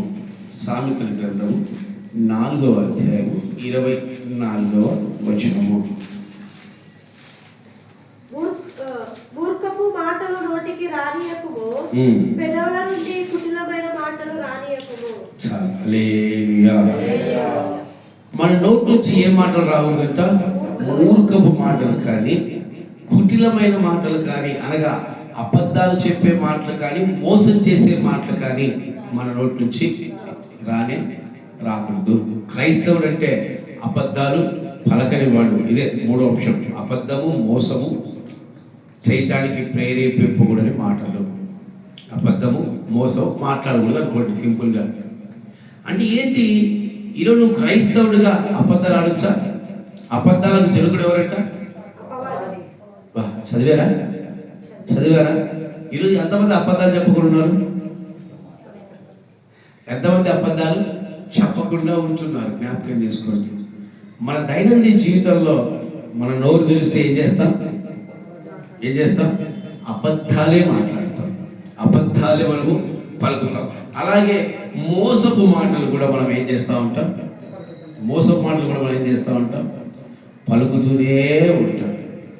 మనం అబద్ధ మాటలు కానీ, మోసం మాటలు కానీ అందుకే యాకోబు భక్తులు 3వ అధ్యాయము తీయండి ఒకసారి. యాకోబు రాసిన పత్రిక 3వ అధ్యాయం 14వ వచనమా ఒకసారి చూస్తాను. 3వ అధ్యాయము 14వ వచనం. అయితే మీ హృదయములలో సహింపవలసినవి కానీ మత్సరమును వివాదమును ఉంచుకున్న వారైతే అతిశయపడవద్దు. సత్యమునకు విరోధముగా ఏముందంట? అబద్ధము ఆడవద్దు. ఈరోజు చాలామంది అబద్ధాలు ఆడేవారిగా, అబద్ధ మాటలు చెప్పేవారిగా ఉంటూనే ఉన్నారు. ఇది సత్యమైతే సత్యం అని చెప్పు, అసత్యమైతే అసత్యం అని చెప్పు. అలా చేయక అబద్ధాలాడుతూ ఇతరులను మోసపరిచే వారిగా కూర్చున్నారు. బైబిల్ గ్రంథంలో ఒక వ్యక్తి అబద్ధమాడి కుష్టి వ్యాధిని ధరించుకున్నాడు. ఎవరతను? Very good. ఎవరతను? ఒకవేళ గేహాజీ సత్యం పలికింటే అబద్ధం చెప్పకుండా ఎలీషా క్షమించేవాడు. ఎలీషా ఏం చేసేవాడు? క్షమించేవాడు. ఈయనేం చెప్తున్నాడు? నువ్వు ఎక్కడికి వెళ్ళావంటే నేను ఎక్కడికి వెళ్ళలేదా, ఇంట్లో ఉన్నాను. నా ఆత్మ నీతో కూడా రాలేదా? నువ్వు నయమాలు ఇచ్చిన ధనాన్ని వెళ్ళి ఇంట్లో భద్రపరుచుకుని నువ్వు వచ్చావే, డబ్బు సంపాదించుకోవడానికి ఇది సమయమా అని ఎలీషా అన్నప్పుడు గేహాజీ నోరు విదపలేకపోయాడు. ఈరోజు నువ్వు అబద్ధం ఆడి నువ్వు శాపగ్రస్తులుగా మారుతున్నావు. అబద్ధం నిన్ను శాపంలోనికి తీసుకెళ్తావు. నీకు తెలుసలేదు? అబద్ధమాడు ప్రతివాడు శాపగ్రస్తుడే. ఏమా ఏంటి సహోదరుడు అని దేవుడు మొట్టమొదటిగా ఎవరిని అడిగాడు? కయ్యను అడిగితే నాకేం తెలుసు, నాకు తెలియదు, చంపాడు, కూర్చిపెట్టాడు. మళ్ళీ ఏమంటున్నాడు? కావాలి వాళ్ళ దేవుడు ఏం చేశాడు? అతన్ని శపించాడు, శాపగ్రస్తుడు. ఈరోజు క్రైస్తవుడుగా నువ్వేమాడకూడదు, అబద్ధాలు ఆడకూడదు. గేహాజీ లాగా అబద్ధాలు ఆడి నువ్వు శాపగ్రస్తుడివి కావద్దు. అలాగే మోసం చేయొద్దు. క్రైస్తవుడు చేయకూడవలసింది ఏంటి? మోసం. చాలా సంఘాలు ఎదుగుతున్నాయి. సంఘాల కన్నా దేవుడు సేవకులు చేస్తూ ఉన్నారు మోసాలు. నిజం, సేవకులు మోసాలు చేస్తూ ఉన్నారు. సంఘంలో విశ్వాసులు మోసం చేస్తూ ఉన్నారు. బాబు కేసాయితో పేట అవి వేసే ఉంటాయి. తండ్రి లాగితే పిల్లలాగే ఉంటారు. నడిపించే నాయకుడు మోసం చేస్తే విశ్వాసులు కూడా ఏం చేస్తారు? నాకు కూకట్పల్లిలో ఒక సినిమా థియేటర్ ఉంటుంది, పేరు గుర్తులేదు. అటు పక్క ఒక పొంగనాలు వేసే వ్యక్తి ఉంటాడు. కడప వ్యక్తి. కడప గుంత పొంగనాలు రాసింటాడు. నేను వెళ్ళినప్పుడు, నేను సేవకుడు అని చెప్పినప్పుడు చాలా గౌరవిస్తాను. అతనితో మాట్లాడినప్పుడు అతను చెప్పాడు, అన్న పెట్టుబడి నేను కలవరి టెంపుల్కి వెళ్ళేవాడిని. అక్కడ ఒక వ్యక్తి పరిచయం అయ్యాడు. అతనితో కలిసి బాగా మాట్లాడేవాడిని. అతనికి విశ్వాసి. ఇద్దరు కలిసి వ్యాపారం స్టార్ట్ చేద్దాం అనుకున్నాము. స్టార్ట్ చేసాడు, డబ్బులను లాగేశాడు, నన్ను మోసం చేశాడు. ఈరోజు క్రైస్తవులు మోసం చేస్తా ఉన్నారు. మోసం ఎందుకు చేయాలి? పేతురు గారిని ఒకరు మోసం చేశారు. ఎవరు? పేతురు మోసం చేస్తారు ఎవరు అంటే మీకు హింట్ కావాలా? ఇద్దరు భార్య భర్తలు మోసం చేశారు అంటే మీకు హింట్ కావాలా? ఏం చేశారు? పొలంలో అంతా అమ్మి వచ్చిన ఆదాయము దాచిపెట్టుకుని మాకు ఇంతే వచ్చింది. మోసం చేశారు. ఈరోజు నీ మాట మోసపూరితమైన మాట కాకూడదు. ఈరోజు నీ మాట అబద్ధమాడే మాట కాకూడదు. మనుషులు దాన్ని పసిగట్టలేదేమో, దేవుడు పసిగడతాడు. మనుషులు దాన్ని పసిగట్టే వారుగా ఉండకపోవచ్చు, కానీ పరిశుద్ధాత్మ దేవుడు పసిగడతాడు. నువ్వు తప్పు చేస్తే కనీసం దేవుడు కదా చెప్పు, నేను తప్పు చేశానని. నేను అందుకే ఏ తప్పు చేస్తే ముందు మనుషులకు చెప్పుకోలేకపోయినా ఎవరికి చెప్పుకుంటాను సార్ ఎమ్మడి దేవుడికి చెప్పేస్తాను. కంప్లైంట్ కాదు, నా తప్పును దేవుడి దగ్గర చెప్పేసుకుంటాను. నన్ను నేను తీర్పు తీర్చేసుకుంటాను. అందుకే దేవుడు కాచి కాపాడుతూ ఉంటాడు. ఈరోజు క్రైస్తవుడి నోట అబద్ధం మాట రాకూడదు. క్రైస్తవుడి నోట మోసం చేసే మాట రాకూడదు. చాలామంది వ్యాపారస్తులు మోసం చేస్తూ ఉంటారు. డబ్బులు తీసుకొని డబ్బులు ఇలా మాకు ఇలా అంటారు. పాపం ఇచ్చింటారు డబ్బులు, కానీ ఏం చేస్తారు? మాకు ఇవ్వలేదు. అందుకే ఈ మధ్య గవర్నమెంట్ డిజిటలైజ్ చేసింది. ఇట్లాంటివి ఉంటాయని ఏం చేసింది? డిజిటలైజ్. ఫోన్పే కొడితే ఏముంటుంది? మనకి రిసీప్ట్ ఉంటుంది ఫోన్పే. మోసం చేయడానికి లేదు. పోయి కేసు పెడితే మక్కలే ఇస్తారు. ఈరోజు మోసం చేసే జీవితాలు మనలో ఉండకూడదు. అలాగే ఆ మాటలు మనకు రాకూడదు. అలాగే అబద్ధాలనే మాటలు మనకు రాకూడదు. ఈరోజు అవి మనం చేశారనుకోండి, మీరు శాపగ్రస్తులు అయిపోతారు, మరణాన్ని కూడా రుచి చూస్తారు. ప్రభువైన యేసుక్రీస్తు వారిని ఎవరు మోసం చేశారు? అతను ఒక్కడేనా?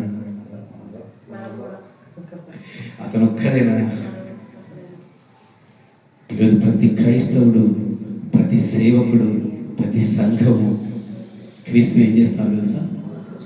అందుకే ఒక భక్తులు ఒక పాట రాశారండి, 116వ సంకీర్తన అనుకుంటాను, ఒకసారి తీయగల నిజంగా 116వ సంకీర్తన.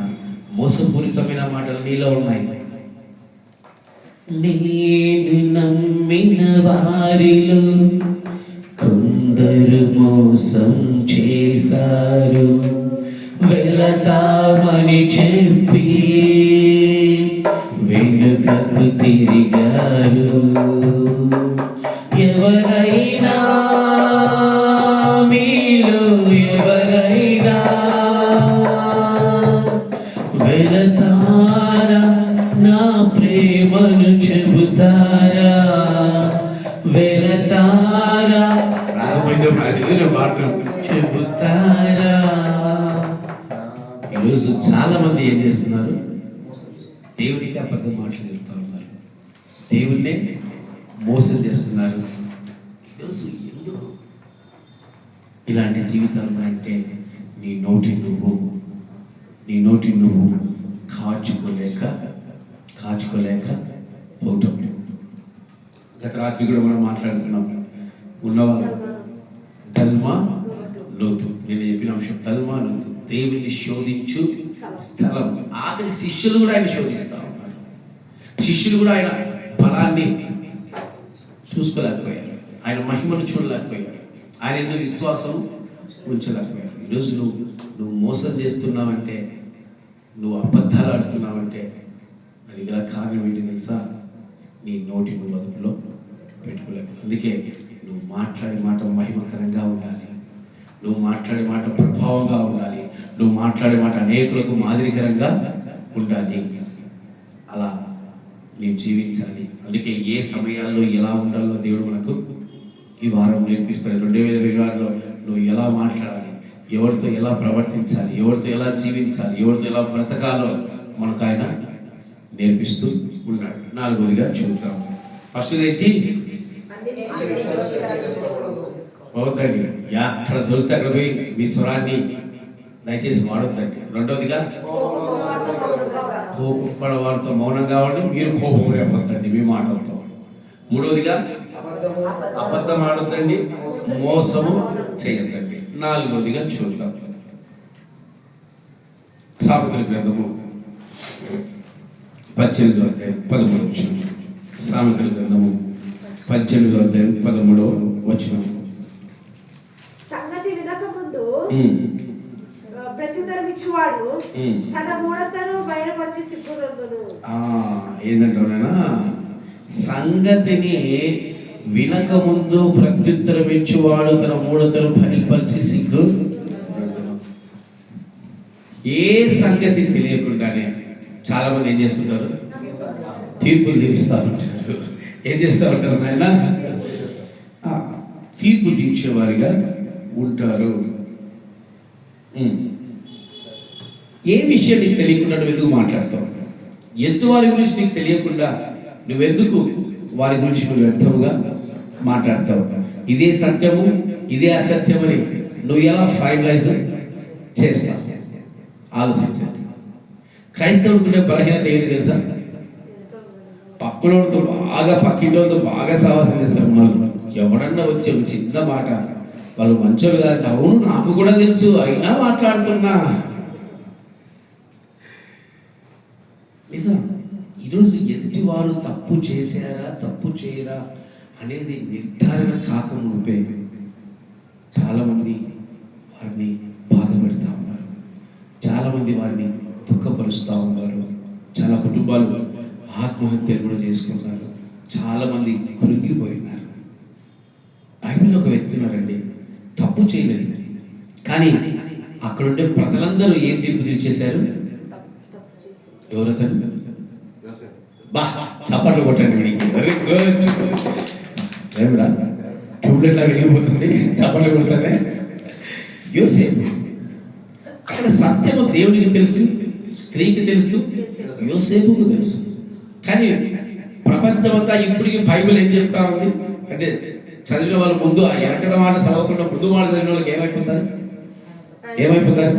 ఈయన తప్పు చేశాడేమో, ఆయనతో నడిచిన ఆ యొక్క యజమానుడు ఇతను నా ఇల్లంతట్లో నమ్మకస్తుడని అతన్ని అలా పైన పెట్టాడు లేదా?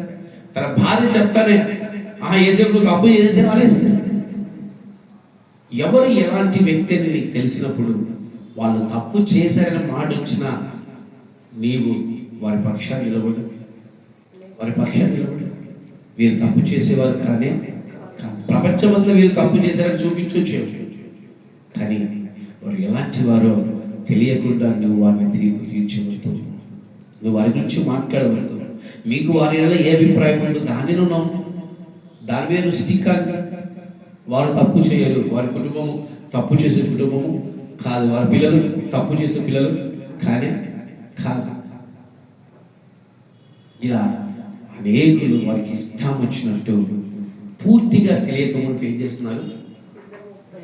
నిందలు మోపేసి వారిని ఒక వ్యభిచారులుగా, వారిని ఒక దొంగలుగా, వారిని ఒక ఇంకా ఎన్నో మాటలు నేను చెప్పలేను, ఇలా తీర్పులు తీరుస్తూ ఉన్నారు. నిజంగా నీ నోటిని కాచు. అక్కడ తప్పు జరిగిందో పూర్తిగా నీకు తెలియకుండా నువ్వేం చేస్తున్నావు? నీవే డిసైడ్ చేస్తూ ఉన్నావు. వారు అలాంటి వారు, వారు ఇలాంటి వారు అని చెప్పేసి నీవే చెప్తా ఉన్నావు. లూకాసు వార్త 23వ అధ్యాయం 13వ వచనంలో చూస్తే, లూకాసు వార్త 23వ అధ్యాయం 13వ వచనంలో చూస్తే ఇతను చూసి మనం నేర్చుకోవాలి. అంతటి పిలాతు ప్రధాన యాజకులను, అధికారులను, ప్రజలను పిలిపించి ప్రజలు తిరగబడినట్లు చేయుచున్నారని వీరి మనుష్యుని నా యొద్దకు తెచ్చితిరే. ఇదిగో నేను మీ ఎదుట ఇతన్ని విమర్శింపగా మీరు అతని మీద మోపే నేరంలో ఒక్కటైనా నాకు కనబడలేదు, హేరోదులకు కూడా కనబడలేదు. హేరోదు అతన్ని మా యొద్దకు తిరిగి పంపలేదు కదా. ఇదిగో మరణంకు తగినది ఏదో ఇతడు చేయలేదు, కాబట్టి నేను అతన్ని శిక్షించి విడుదల చేయదని వాళ్ళు చెప్పగా వారందరూ విని చంపివేసి మాకు బరబ్బరు విడుదల చేయమని ఏం చేశారంట? కేకలు వేశారు. దానికి పిలాతు ఏం చేశారు? మీరే చెప్పండి, నేను చెప్పాలి. ఈ నిర్దోషిని నేను శిక్షింపమును, ఈ దోషం నా మీదకి రాకుండా నేను నిర్దోషులని చేతులు అనుకుంటున్నాను. చాలా జ్ఞానవంతుడు పిలాతు, చాలా జ్ఞానవంతుడు. ఈరోజు మనం కూడా అలాగే ఉండాలి. అక్కడ యేసయ్య తప్పు చేశాడు, నిజంగా చేశాడు, కానీ ప్రజలంతా ఏమంటున్నారు? ఇతను తప్పు చేశాడు. వారు నోరు కాచుకోలేకపోయారు. వారు నోరు కాచుకోలేనందుకు ఏం చేశారు తెలుసా? 2000 సంవత్సరాలు ఇజ్రాయెల్ దేశమే లేదండి. 2000 సంవత్సరాలు ఇజ్రాయెల్ దేశం చల్లాచలరే. అందుకే నీ నోటిని కాచుకో, నీ నోటిని కాచుకో. ఎదుటి వారి దగ్గర వాళ్ళు తప్పు చేశారా, ఒప్పు చేశారా దేవుడు తెలుసు, కానీ నువ్వేం చేస్తున్నావు? నీకు నువ్వే వారి గురించి చెడుగా మాట్లాడుతావు. ఈరోజు ఇంట్లో కుటుంబాలు మీకు తెలుసు లేదు, కుటుంబాల్లో ఏం జరుగుతుందో తెలుసా? అన్ననే తమ్ముడి మీద, తమ్ముడే అన్న మీద, మగవాళ్ళు అక్కచెల్లెల మీద నిందలేస్తూ ఉన్నారు, నిందారోపణలు చేస్తున్నారు. వదిన మీద మరుదులు, అత్తలు నిందారోపణ చేస్తూ ఉన్నారు. అక్కడ తప్పు జరిగిందా జరగలేదా నువ్వు దేవుని దగ్గర విచారించు. కానీ నీకు నువ్వే తీర్పు తీర్చేస్తా ఉన్నావు, నీకు నువ్వే మాట్లాడేస్తా ఉన్నావు, నీకు నువ్వే ఎదుటివారిని దోషులుగా చేస్తా ఉన్నావు. నీ నోటిని కాచుకో క్రైస్తవుడా, నీ నోటిని కాచుకో. అక్కడ ఏదైనా నీ ముందు ఏదైనా జరిగితే దేవుడు వారిని చూసుకోకూడదు, కానీ పక్కకి వెళ్ళిపో. అది నీ జీవితంలో చాలా ఉత్తమం. చాలా మంది ఉంటారు ఈ నోటిని ఆపుకోలేరు. వాళ్ళకి మంచి జరిగిందిలే, వాళ్ళకు మంచి జరిగిందిలే, నిజం. వాళ్ళు అట్టగలే, వాళ్ళకు కావాల్సిందిలే అంటా ఉంటారు. దానివల్ల వీళ్ళు శాపగ్రస్తులు అవుతారు, వీళ్ళు దేవుడికి విరోధంగా మాట్లాడిన వారు అవుతారు. మీరైతే అలాగే ఉండొద్దని మీ నోటిని ఏం చేసుకోవాలి? కాచుకోండి. తప్పు చేసిన స్త్రీని కూడా యేసయ్య ఉన్నాడు తెలుసా? చెప్పండి. అమ్మా నేను కూడా నీ పైన రాయి వేయను, నీ పాపమును క్షమించి ఉన్నాను, ఇక మీదట నువ్వు పాపము. అంత పెద్ద ఆయనే క్షమించే మాటలు మాట్లాడితే మనం ఏం చేస్తాడా ఓ లవ లవ లవ లవ లవ మాట్లాడతాం. ఆ సేవకుడు అట్టాటోడే, ఆయన ఇట్టాటోడే, ఆయన అట్టాటోడే. నీకెందుకయ్యా? ఓ నన్నైతే ఇంతమంది మాట్లాడింటారు, అందుకే సగం చుట్టూ పోయింది వాళ్ళు మాట్లాడే సగం డిపం వచ్చేసింది. ఇన్ని మాటలు మాట్లాడింటారు. కానీ నా దేవుడు నన్ను నిలబెట్టుకున్నాడు. నా దేవుడు నన్ను అన్ని చోట్ల నిలబెట్టుకున్నాడు. నేనేంటో ఆయనకు తెలుసు. నేను దేవుని దగ్గర చాలా పశ్చాత్తాపడతాను, దేవుని దగ్గర చాలా మొర పెట్టుకుంటా. ఆయన మనం మన నోటిని కాచుకునే వారిగా ఉండాలి. నాలుగోది ఏం చేయాలైనా వాస్తవాలు తెలియకుండా మనం ఎవరిని తీర్పు తీర్చేవారిగా, ఎవరి మీద మనం దోషారోపణ చేసేవారిగా ఉండకూడదు. ఇది నేర్చుకోండి, మీరు అందరు నేర్చుకోవాలి. సామెతల గ్రంథం 13వ అధ్యాయం మొదటి వచనం. 5వ సామెతల గ్రంథం 13వ అధ్యాయం మొదటి వచనం. తండ్రి శిక్షించిన కుమారుడు జ్ఞానము గల వాడగును, అపహాసకుడు గద్దింపునకు లోబడడు. మనం ముందు వినడానికి నేర్చుకోవాలి, నేర్చుకోవాలి. ఏం నేర్చుకోవాలి? క్రైస్తవుడు మొట్టమొదటి విధి ఏంటి తెలుసా? Christian is a good listener. దురదశవులు ఉండవు క్రిస్టియన్కి. ఏముండవమ్మా? దురదశవులు ఉండవు. కానీ ఈ కాలం క్రైస్తవులకు ఏమున్నాయి తెలుసా? దురదశవులు. సేవకుడు చెప్పినా కూడా ఆయన అంతే లెక్కలు చెప్తాడు. కానీ సేవకుడు సరే అన్నాడు, పక్క పోతేనే ఆయనకు మా బాధ ఏం తెలుసు? ఇవాడి శత్రువుని క్షమించాలంట, ఆయనకేం భో చెప్తాడు. నేను అనుభవించేది మేము చాలా మంది. నేను ఈ మాట చెప్తున్నాను, ఇంటి తీసుకున్నాను. దురదశవులుగా ఉండకూడదు, వినాలి. తండ్రి శిక్షించే కుమారుడు జ్ఞానం కలిగిన వాడు వింటాడు. తండ్రి ఎందుకు శిక్షిస్తాడు? ఇప్పుడు బ్రదర్ నోయిల్ని కొట్టాడు అనుకోండి, దానికి కారణం ఉంటుంది. ఊరికే కొడతాడా? ఊరికే ఎవరి పిల్లల్ని ఎవరు కొట్టుకోరు. ఇప్పుడు ఆ చిన్న బిడ్డ ఉంది, పొరపాటున ఎక్కడన్నా కోపం వచ్చినప్పుడు దెబ్బలేస్తాడు, దాని దెబ్బలేస్తాడు, ఈమె దెబ్బలేస్తాడు. కొంతవరకు తల్లి చూసినట్టు ఉంటుంది. ఇంకా కొంతవరకు తర్వాత ఏమైతే తెలుసా? నా కూతురి అనవసరం ఇచ్చినది కాకుండా బాగుంటుంది, కొట్టి సొమ్ముతారు ఇల్లంతా. ఎందుకు కొడుతున్నారు అని ఆలోచించగలిగితే వారు జ్ఞానవంతుడు. ఎందుకు నా బిడ్డలు కన్ను తినాలంటే వారు మూర్ఖులు. అవునా కదా? ఈరోజు ఫస్ట్ నువ్వు వినే వ్యక్తిగా లేకుండా నువ్వు మాట్లాడే వ్యక్తిగా ఉన్నావు. నువ్వు వినే వ్యక్తిగా లేకుండా నువ్వు మాట్లాడే వ్యక్తిగా ఉన్నావు. అందుకే ప్రకటన గ్రంథంలో ప్రతి సంఘానికి దేవుడు చెప్తున్న మాట ఏంటి తెలుసా? ఎంతమంది ఇస్తున్నారు?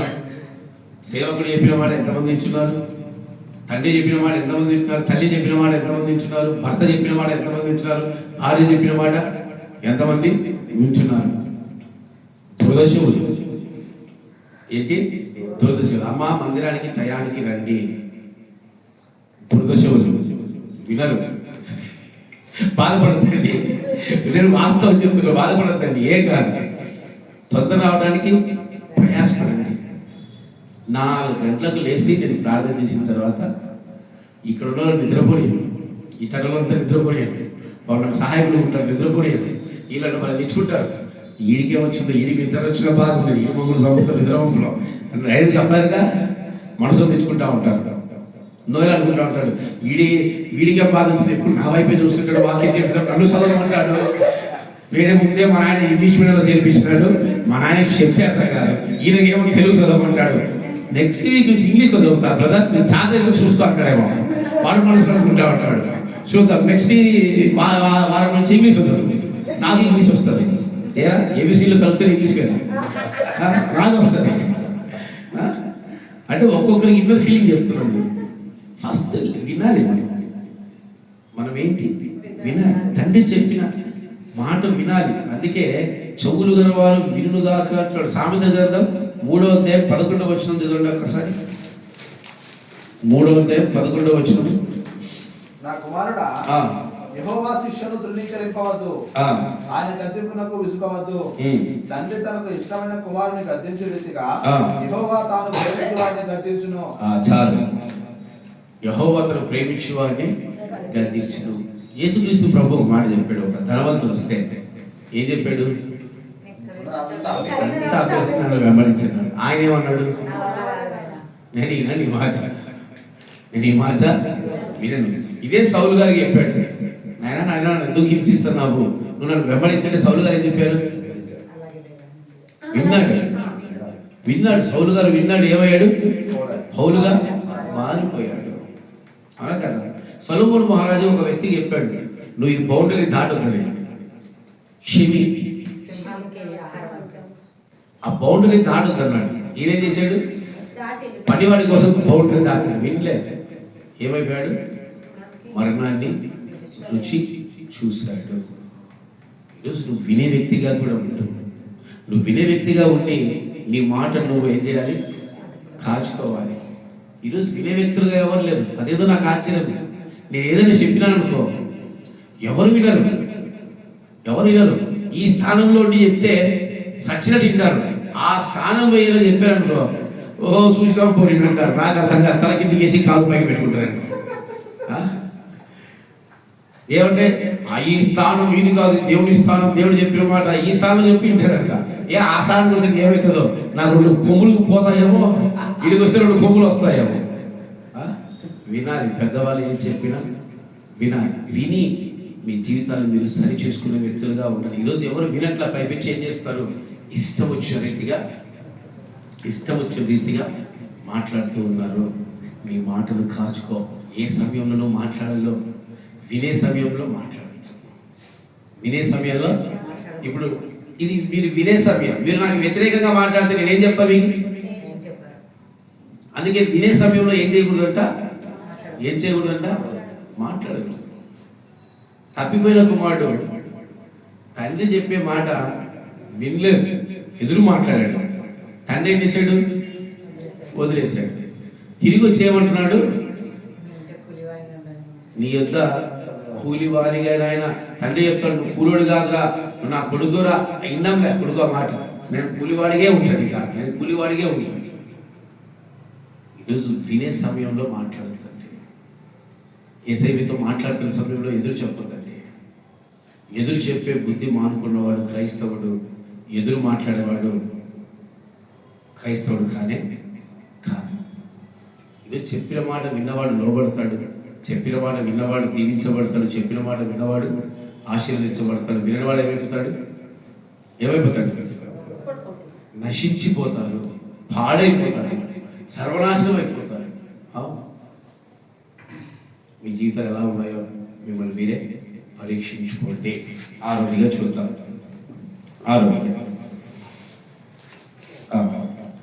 యాకోబు రాసిన పత్రిక 3వ అధ్యాయము 9-10 వచనాలు. యాకోబు రాసిన పత్రిక 3వ అధ్యాయము 9-10 వచనాలు చదవండి. దీనితో తండ్రి అయిన ప్రభువును స్తుతింతుము, దీనితోని దేవుని పోలికగా పుట్టిన మనుషులను శపిత్తుము. ఒక నోటి నుండి ఆశీర్వాదములను శాపములను బయలు వెళ్ళును. చాలా నువ్వు కష్టపడదు, నువ్వు కష్టపడదు. ఏం తెచ్చా? ఒకే నోటితో ఆశీర్వాదం వచ్చినము, ఒకే నోటితో ఏం చేస్తున్నామంట? శాప వచనాలు మనము మాట్లాడుతాం. అవునా కదా? ఒకే వచనంతో ప్రేమ మాటలు, ఒకే వచనంతో తీర్పు మాటలు మాట్లాడతాం. ఈరోజు చాలా మంది ఇదే నోటితో 2 చేస్తా ఉన్నారు. చాలా చక్కగా దేవుని పాటలు పాడతారు, చాలా చక్కగా బాగా దీంతోనే ప్రియమైన యేసయ్య అంటారు. దీంతోనే ఓ నా ప్రియ, నా ప్రియ, నీ ప్రియ, నా పిఠాకుడు, నా శాతం అంటారు. చాలా మంది క్రైస్తవులు నిజం. చాలా మంది క్రైస్తవ వివాహం జరుగుతాయి కదా, మీరు గమనించండి. ఆ వివాహం జరిగేంత వరకు దాని తర్వాత భూషణాలు కాడ ఏం పెట్టారు తెలుసా? డీజే. అప్పుడు ఆర్కెస్ట్రా అని ఉండేది, ఇప్పట్లో డీజే. నా పల్సర్ బైకు, నా తలకాయ, నా శాతం మందిరాల్లో పెడుతున్నారు. ఎంత ఘోరం తెలుసా? ఇక్కడ మన చర్చి కాలేజీలో అదేదో ఉత్సవం చేస్తారు. ఆ ఉత్సవాలు జరిగినప్పుడు మందిరంలో పల్సర్ బైక్ పాడబడితే ఏడుపు వచ్చింది. నాకైతే నిజంగా ఏడుపు వచ్చింది. ఏడ్ చేశారు. ఏంటి దేవా, ఇంత ఘోరమైన క్రైస్తత్వమా, ఇంత ఘోరంగా క్రైస్తవ జీవితం ఇదంతా. ఇదే నోటితో దేవుని స్తుతిస్తారు. ఇదే నోటితో భర్తలకు శాపం వచనాలు పెడతారు, పిల్లలకు శాపం వచనాలు పెడతారు. కొంతమంది అయితే పిల్లలు తిరుగుతూ ఉంటారు, నీ అమ్మ పాడైపోవా, ఎవరు ఇల్లమ్మనుకుంటే ఆమె తెచ్చుకుంటారు. నాకు అర్థం కాదు. టిఫిన్ తింటే ఉదయం పిత్త చూపులు వేసుకుని చూస్తున్నా, ఎవరు గెలుస్తారు ప్రభావం అనిపించింది. ఆమె చెప్పించుకుంటుంది. ఇట్లుంటారు, వాళ్ళే తీసుకుంటారు. వాళ్ళ నోటి నుంచి అదే ఆశీర్వాదం వచ్చినారు. ఇదే లేస్తారు పిల్లలు. ఎంతమంది తల మీద చేతులు పెట్టి ప్రార్థన చేసి ఆశీర్వదిస్తూ ఉన్నారు. ఈరోజు తల్లిదండ్రులు వాళ్ళే తెచ్చుకుంటారు. ఇంకా తల్లిలు అయితే మా సైడ్ రాయలసీమ సైడ్ అయితే లాలాపకాలు తీసుకుంటారు. ఎవరు తిప్పుతారో ఆలోచిస్తే ఆమె తీసుకుంటారు. ఆ తల్లి ఆమె తిప్పుకుంటా ఉంటుంది. ఇది ఎక్కడ క్రైస్తత్వం రా దేవా అని అనిపిస్తుంది. ఈరోజు నువ్వు ప్రతి ఒక్కరిని చాలా మంది క్రైస్తవులు తీర్పు తీర్చేవాళ్ళు ఎలా ఉంటారు? తీర్పు తీర్చేవాళ్ళు. మరి ఆ తీర్పు తీర్చేవాళ్ళు ఆయన ఏమయ్యాడు? రోమన్ రాష్ట్ర పత్రిక 2వ అధ్యాయం 10వ వచనంలో ఏముంది చూడండి ఒకసారి. చదవండి.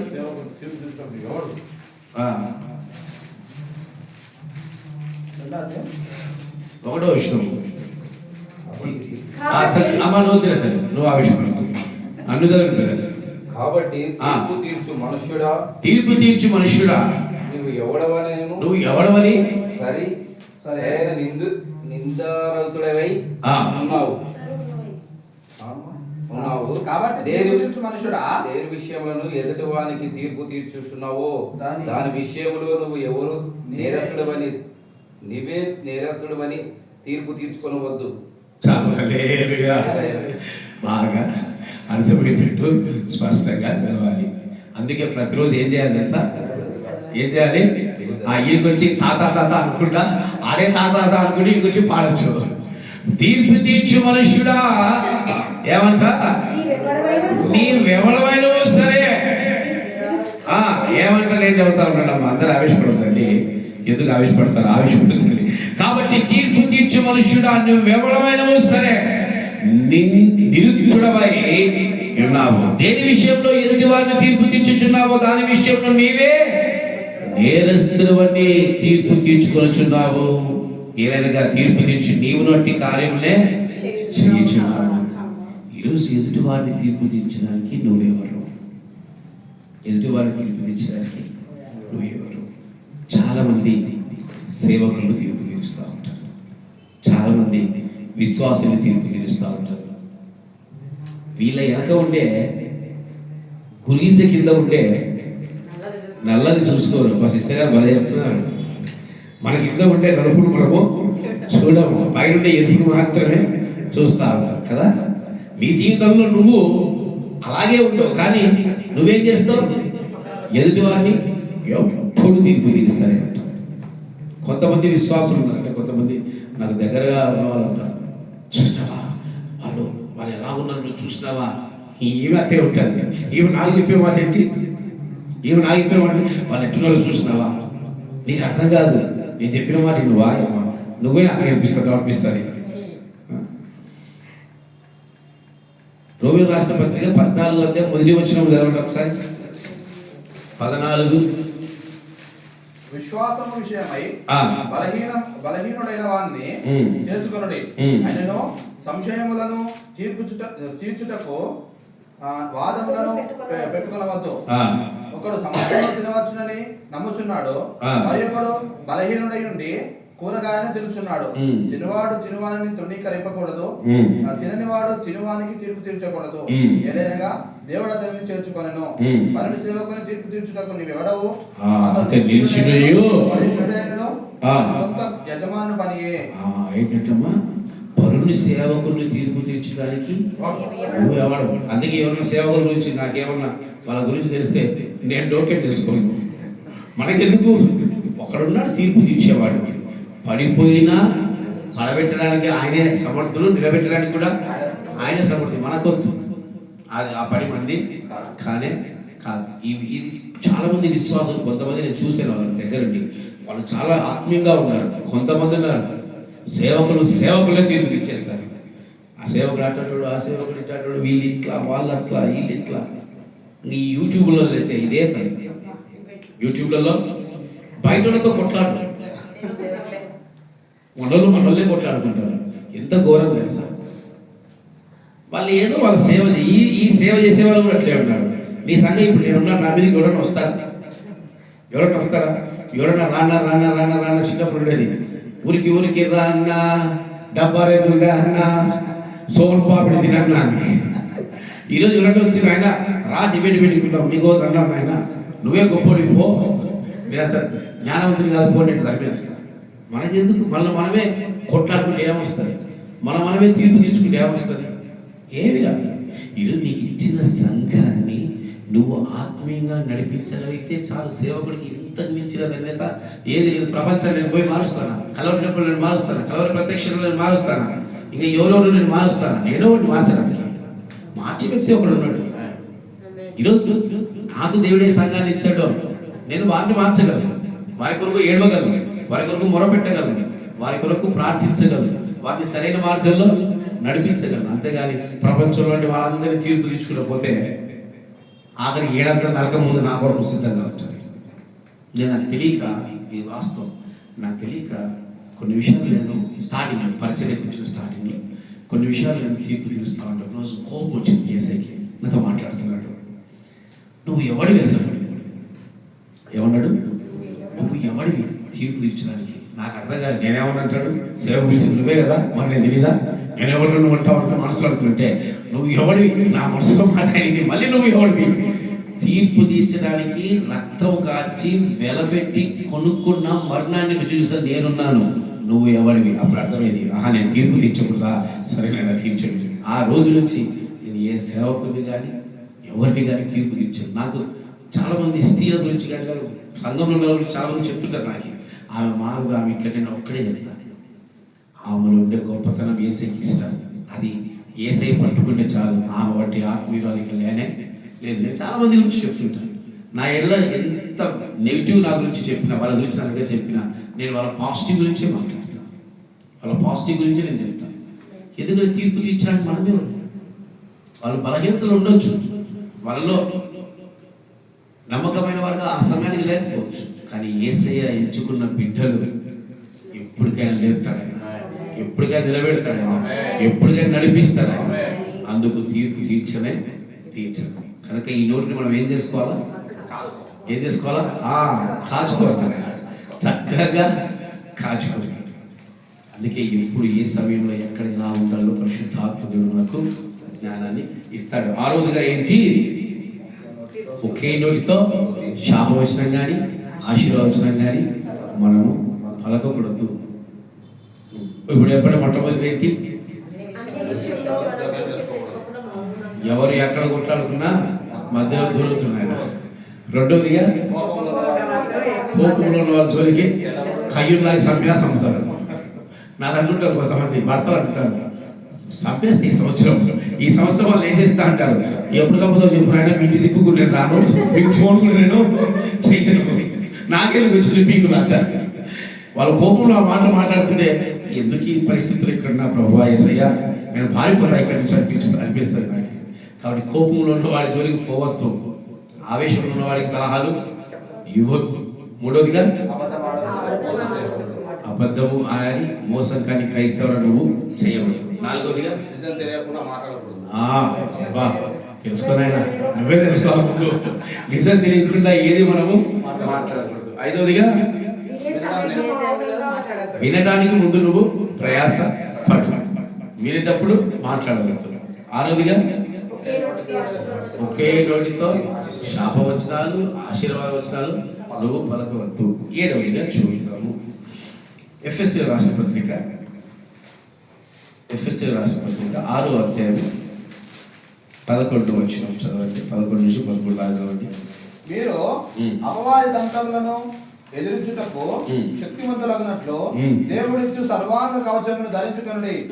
ఎలానగా మనం పోరాడినది శరీరంతో కాదు కానీ ప్రధానులతోనూ అధికారులతోనూ ప్రస్తుత అంధకార సంబంధులకు లోకనాథులతోనూ ఆకాశ మండలమందున్న దురాత్మల సమూహములతోనూ పోరాడుచున్నాము. అందుచేతను మీరు ఆపద్దినమందు వారిని ఎదిరించుటకును సమస్తమును నెరవేర్చిన వారై నిలబడుటకును దేవుడిచ్చు సర్వాంగ కవచమును ధరించుకొనుడి. రోజు ఒక గంట నాకు ఫోన్ చేసి నువ్వు భయపడవురా,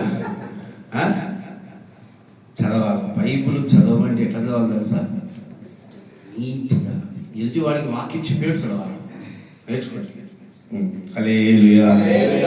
ఏడవదిగా ఆత్మీయ యుద్ధంలో ఉన్నప్పుడు నువ్వు మౌనంగా ఉంటావు. అనగా ఆత్మీయ యుద్ధం అనగా అపవాది నువ్వు ఎదిరించేటప్పుడు కానీ, అపవాది సమూహంతో నువ్వు ఎదిరించేటప్పుడు కానీ నీ నోటి నువ్వు కాచుకో. ఫర్ ఎగ్జాంపుల్, ప్రభువైన యేసుక్రీస్తు వారు ఒక స్థలంలో లేడు, శిష్యులు మాత్రం ఉన్నారు. వాళ్ళు దేన్ని ఎదిరించలేకపోయారు? ఒక దురాత్మని ఒక శరీరంలో నుంచి వారు బయటికి పంపలేకపోయారు. పంపలేకపోయి ఏదేదో యుద్ధం చేశారు. ఆఖరికి అక్కడ ఏమైపోయారు? నవ్వుల పాలైపోయి యేసయ్య దగ్గరికి వచ్చి అక్కడ చెప్తాడు, నీ శిష్యులు దాన్ని వెళ్ళగొట్టలేకపోతే అవిశ్వాసులారా అని క్రీస్తు బాధపడుతున్నాడు. ఈరోజు నీ నోరు ఎలా ఉండాలి? ప్రార్థించే నోరుగానే ఉండాలి. నీ నోరు ఎలా ఉండాలి? దేవుని స్తుతించే నోరుగానే ఉండాలి. ఇప్పుడు ప్రభువైన యేసుక్రీస్తు వారికి దగ్గర ఆయన్ని కొరడాలతో కట్టేసి ఉమ్మేసి కొడుతుంటే ఆయన ఏం చేశాడు? ఇది ఆయన ఆత్మీయ యుద్ధం. ఆయన ఆత్మీయ యుద్ధం.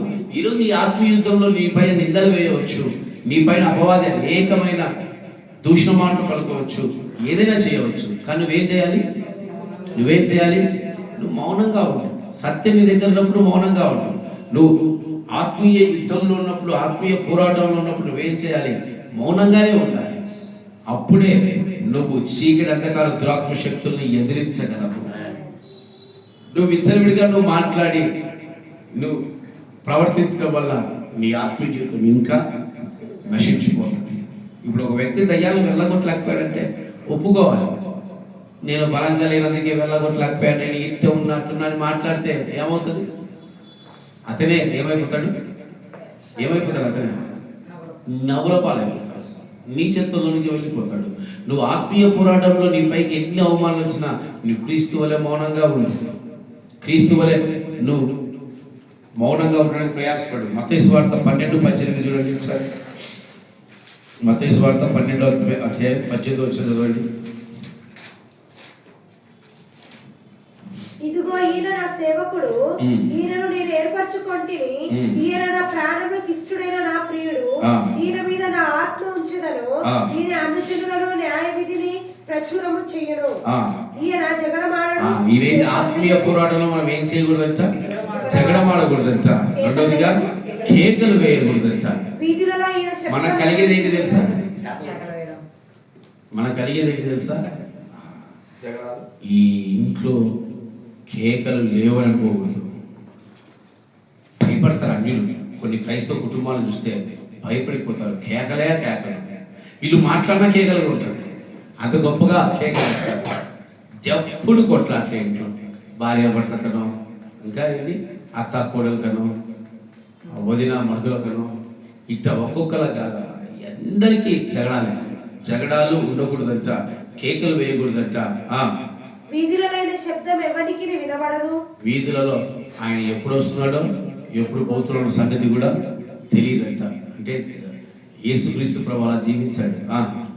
విజయం అందుటకు న్యాయ విధిని ప్రబలము చేయు వరకు ఈయన నలిగిన రేలను విరువడు, రెల్లును విడువడు, మకమకలాడుచున్న అవిసే నారను ఆర్పడు. ఆయన చాలా మౌనిగా ఉండే వ్యక్తి అంట. అందుకే యెషయా గ్రంథం 53లో కూడా ఇదే వ్రాయబడింది. యెషయా గ్రంథం 53లో ఏం వ్రాయబడింది? 7వ వచనంలో ఏం వ్రాయబడింది? అతడు దౌర్జన్యము నొందెను, బాధింపబడినను అతను. మనమైతే బాధింపబడితే ఏం చేస్తాము? ఒక్కడి గమనించండి, భర్తలు కోపంతో భార్య మీద ఒక్క దెబ్బ కొట్టారనుకోండి, ఏమైతే తెలుసా? అబ్బా వీడికి బాగా అనుభవం ఉంటుంది. ఏమొస్తుంది?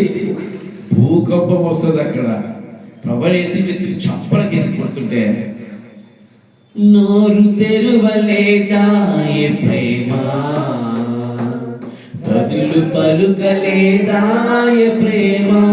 అంటే ఆయన ఆత్మీయ పోరాటంలో ఆయనను మాట్లాడించాలని, ఆయన నోటి శాపవచనాలు పలికించాలని, ఆయన నోటి అపవిత్రమైన కార్యాలు రావాలని ఆయన కొట్టారు, హింసించారు, బాధ పెట్టారు, పొడిచారు. అయినా కూడా నోరు తెరవలేదు. ఈరోజు మన ఆత్మీయ పోరాటంలో, మన క్రైస్తత్వ పోరాటంలో మనల్ని బాధపరిచేవారు ఉంటారు, దుఃఖపరిచేవారు ఉంటారు, అవమానపరిచేవారు ఉంటారు, హేళన చేసేవారు ఉంటారు, నిందలు చేసేవారు ఉంటారు.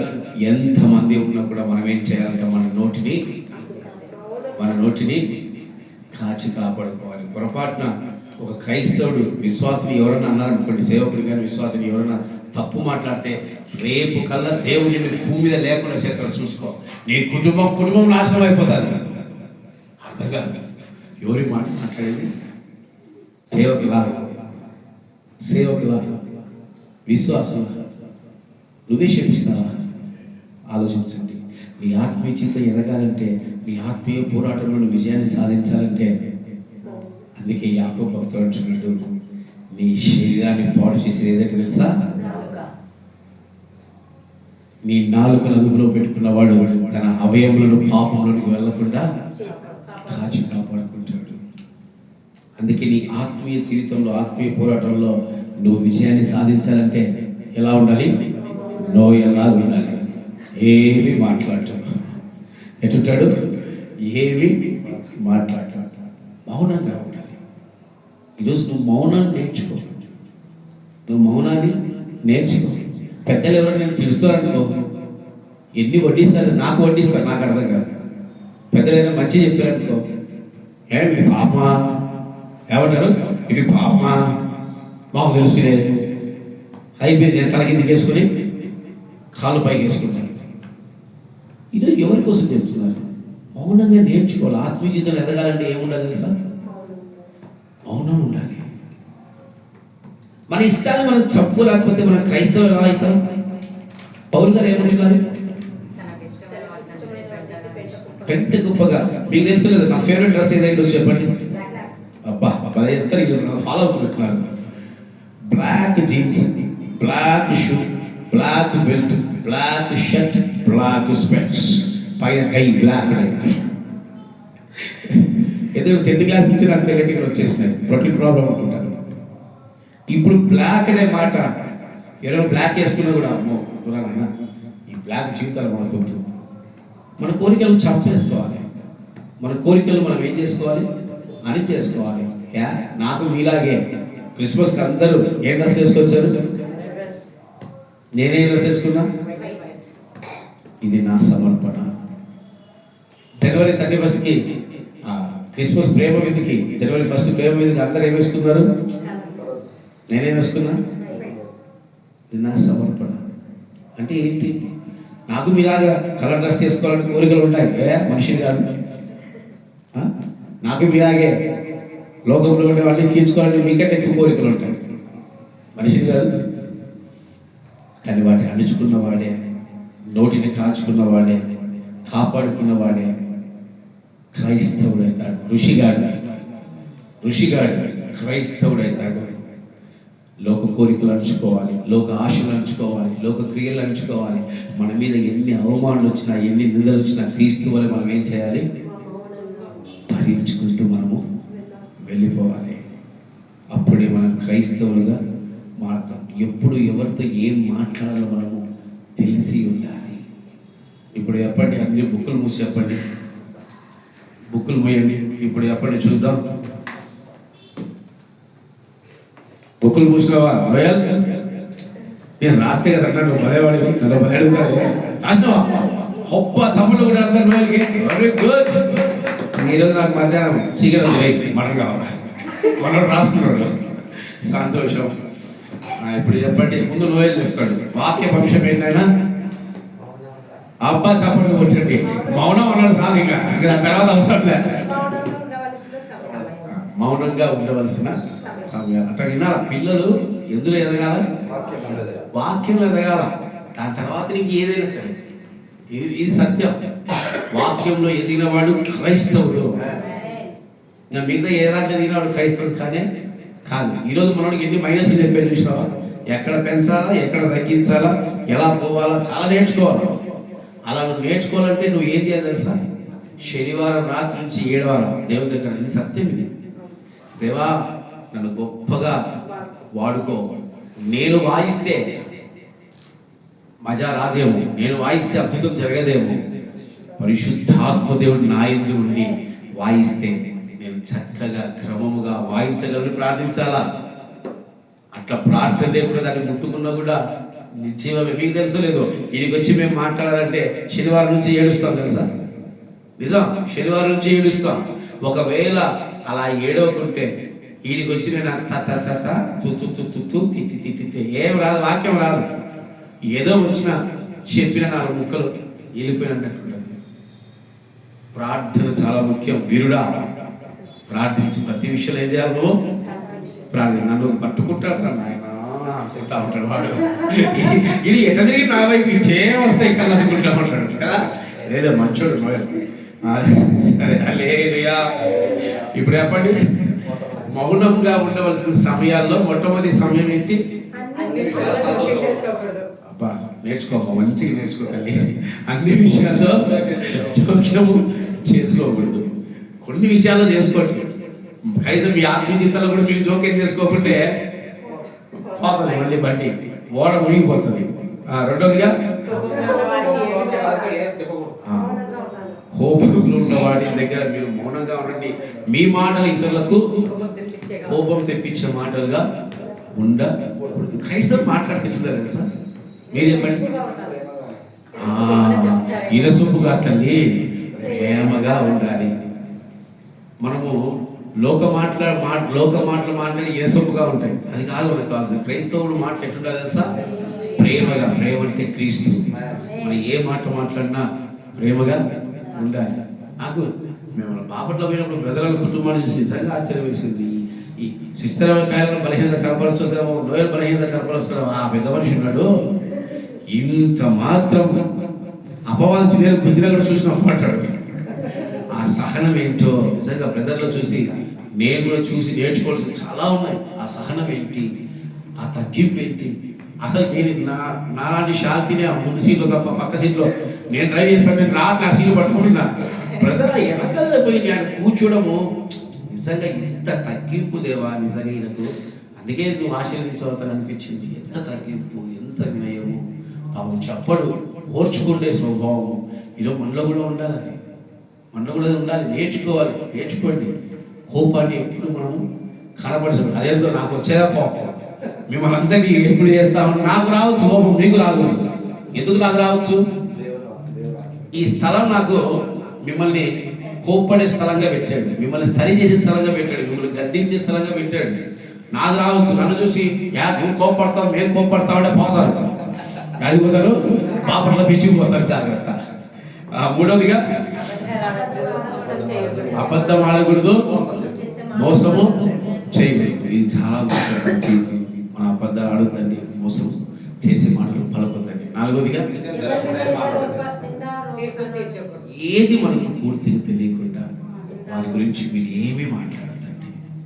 మాట్లాడకపోవటం ఆశీర్వాదం, మాట్లాడితే చాలా పాపం. అందుకే ఎదుటి వారి గురించి మనకి ఏం తెలియకుండా మౌనంగా ఉండండి. మనకెందుకు? తీర్పు తీర్చేవాడు దైవాది దేవుడు. అందుకే చాలా మందిని క్షమిస్తూ ఉంటారు. దేవుడు నాకు ఇచ్చిన గొప్పదైతే ఇస్సాకు ఎందుకు పేరు పెట్టాడో. నన్ను తిట్టిన బండబుద్ధులు తిట్టేవాళ్ళు ఉన్నారు, మీకు తెలుసో లేదమ్మా. నన్ను తిట్టిన వాళ్ళు కూడా ఉన్నారు. అయినా కూడా మళ్ళా నా ఇంట్లో నేర్చుకొని 3 పూటలు వండి పెడతా. అదేందో నాకు అర్థం కాదు. ఒకసారి నా మీద నాకే అసహ్యం వస్తుంది. నీకు ఎందుకురా ఇంత క్షమించే మనసు, ఇది మంచిది కాదు. నన్ను నేర్చుకుంటా ఉంటా. నిజంగా మంచిది కాదేమో బహుశా, కానీ క్రీస్తు అలాంటి వాడే. నేర్చుకోండి. కాబట్టి ఏది మీరు తెలియకుండా మాట్లాడుతుంది. 4వ 5వదిగా నా తలకాయ. అబ్బా చప్పట్లు గట్టిగా, చప్పట్లు వినాలి, మౌనంగా ఉండాలి. ఫస్ట్ వినండి. వాడు ఏం చదివి పాపం, నేనేం మాట్లాడినా సరే అన్నా వాడి మనసులో ఏముంటుందో ఏమో నాకు తెలియదు. పాపం చిన్న బిడ్డ సరే అన్నా వింటాడు. క్రైస్తవుడు మీన్స్ గుడ్ లిజనర్. ఎవడు ఏం మాట్లాడి వినాలి. నా దగ్గర అన్నిలు చాలా మంది మాట్లాడుతారు, వింటా ఉంటా, నేనేం ఎదురు చెప్పను. అదే క్రైస్తవుడి గొప్ప లక్షణం. వినండి. మనోళ్ళు వినడానికి మటుకు సిద్ధంగా నేను మాట్లాడుకుంటూ నాకు వడ్డిస్తాను, మాతో వడ్డిస్తాను. ఫస్ట్ వినండి. 6వదిగా ఒకే నోటితో ఆశీర్వాదము, ఒకే నోటితో శాపము. ప్రార్థన అనేది బహు భయంకరమైనది. ఈ కాలం తల్లులు, ఈ కాలం తండ్రులు తమ పిల్లల్నే శపిస్తూ ఉంటారు. మళ్ళీ శపించి పైపించి ఏమంటారు తెలుసా? దేవా నువ్వు ఎందుకు నా పిల్లలకి ఇలాంటి జీవితాన్ని ఇచ్చావు? మీకు తెలియకుండా మీ పిల్లలు మీరే శపించుకుంటున్నారు. మళ్ళీ ఆ శాపం వారి మీదకి వచ్చినప్పుడు దేవా నువ్వెందుకు మమ్మ ఇలా చేసావంటారు. దయచేసి మీ నోటిని మీరు ఏం చేసుకోవాలి? కాచుకోండి. యెషయా భక్తుడు అంటే ఏమంటున్నాడు?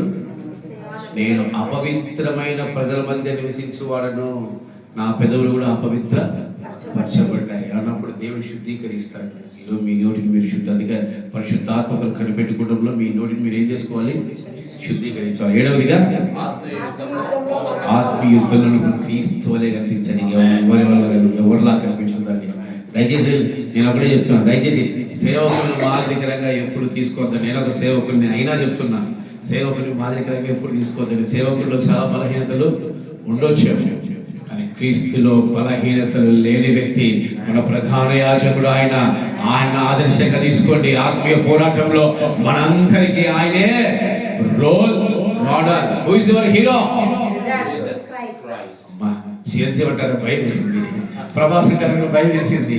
Who is your hero? Who is your role model?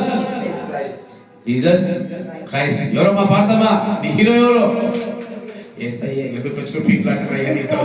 యేసయ్య. సరే అందరూ లేచి నిలబడి మీ హృదయాన్ని మీరు పరిశీలన చేసుకోండి.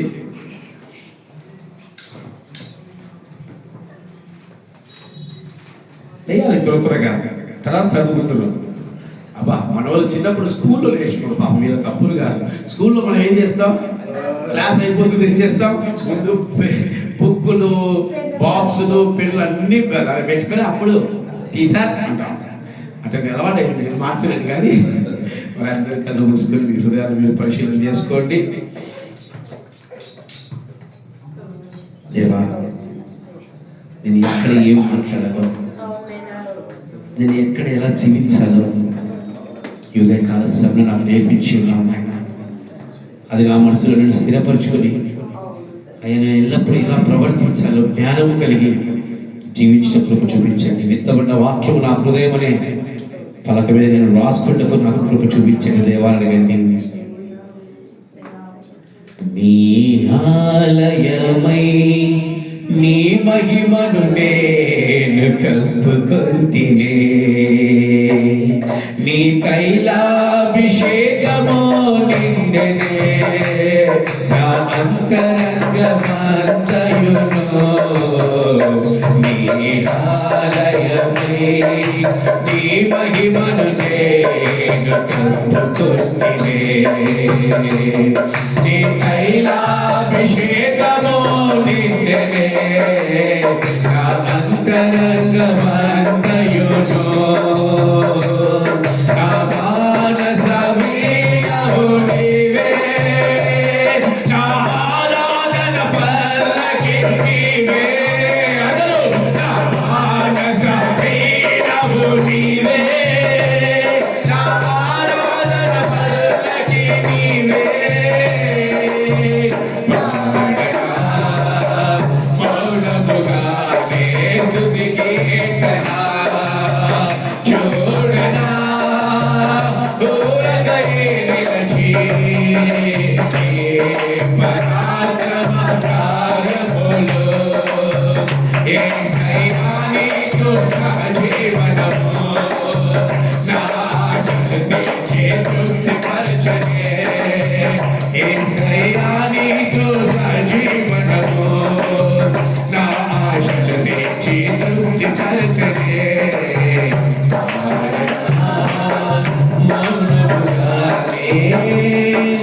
స్తుతి కీర్తన సమస్త మహిమ ఘనత మన ప్రభువైన యేసుక్రీస్తుకే కలుగును గాక. ఆమేన్.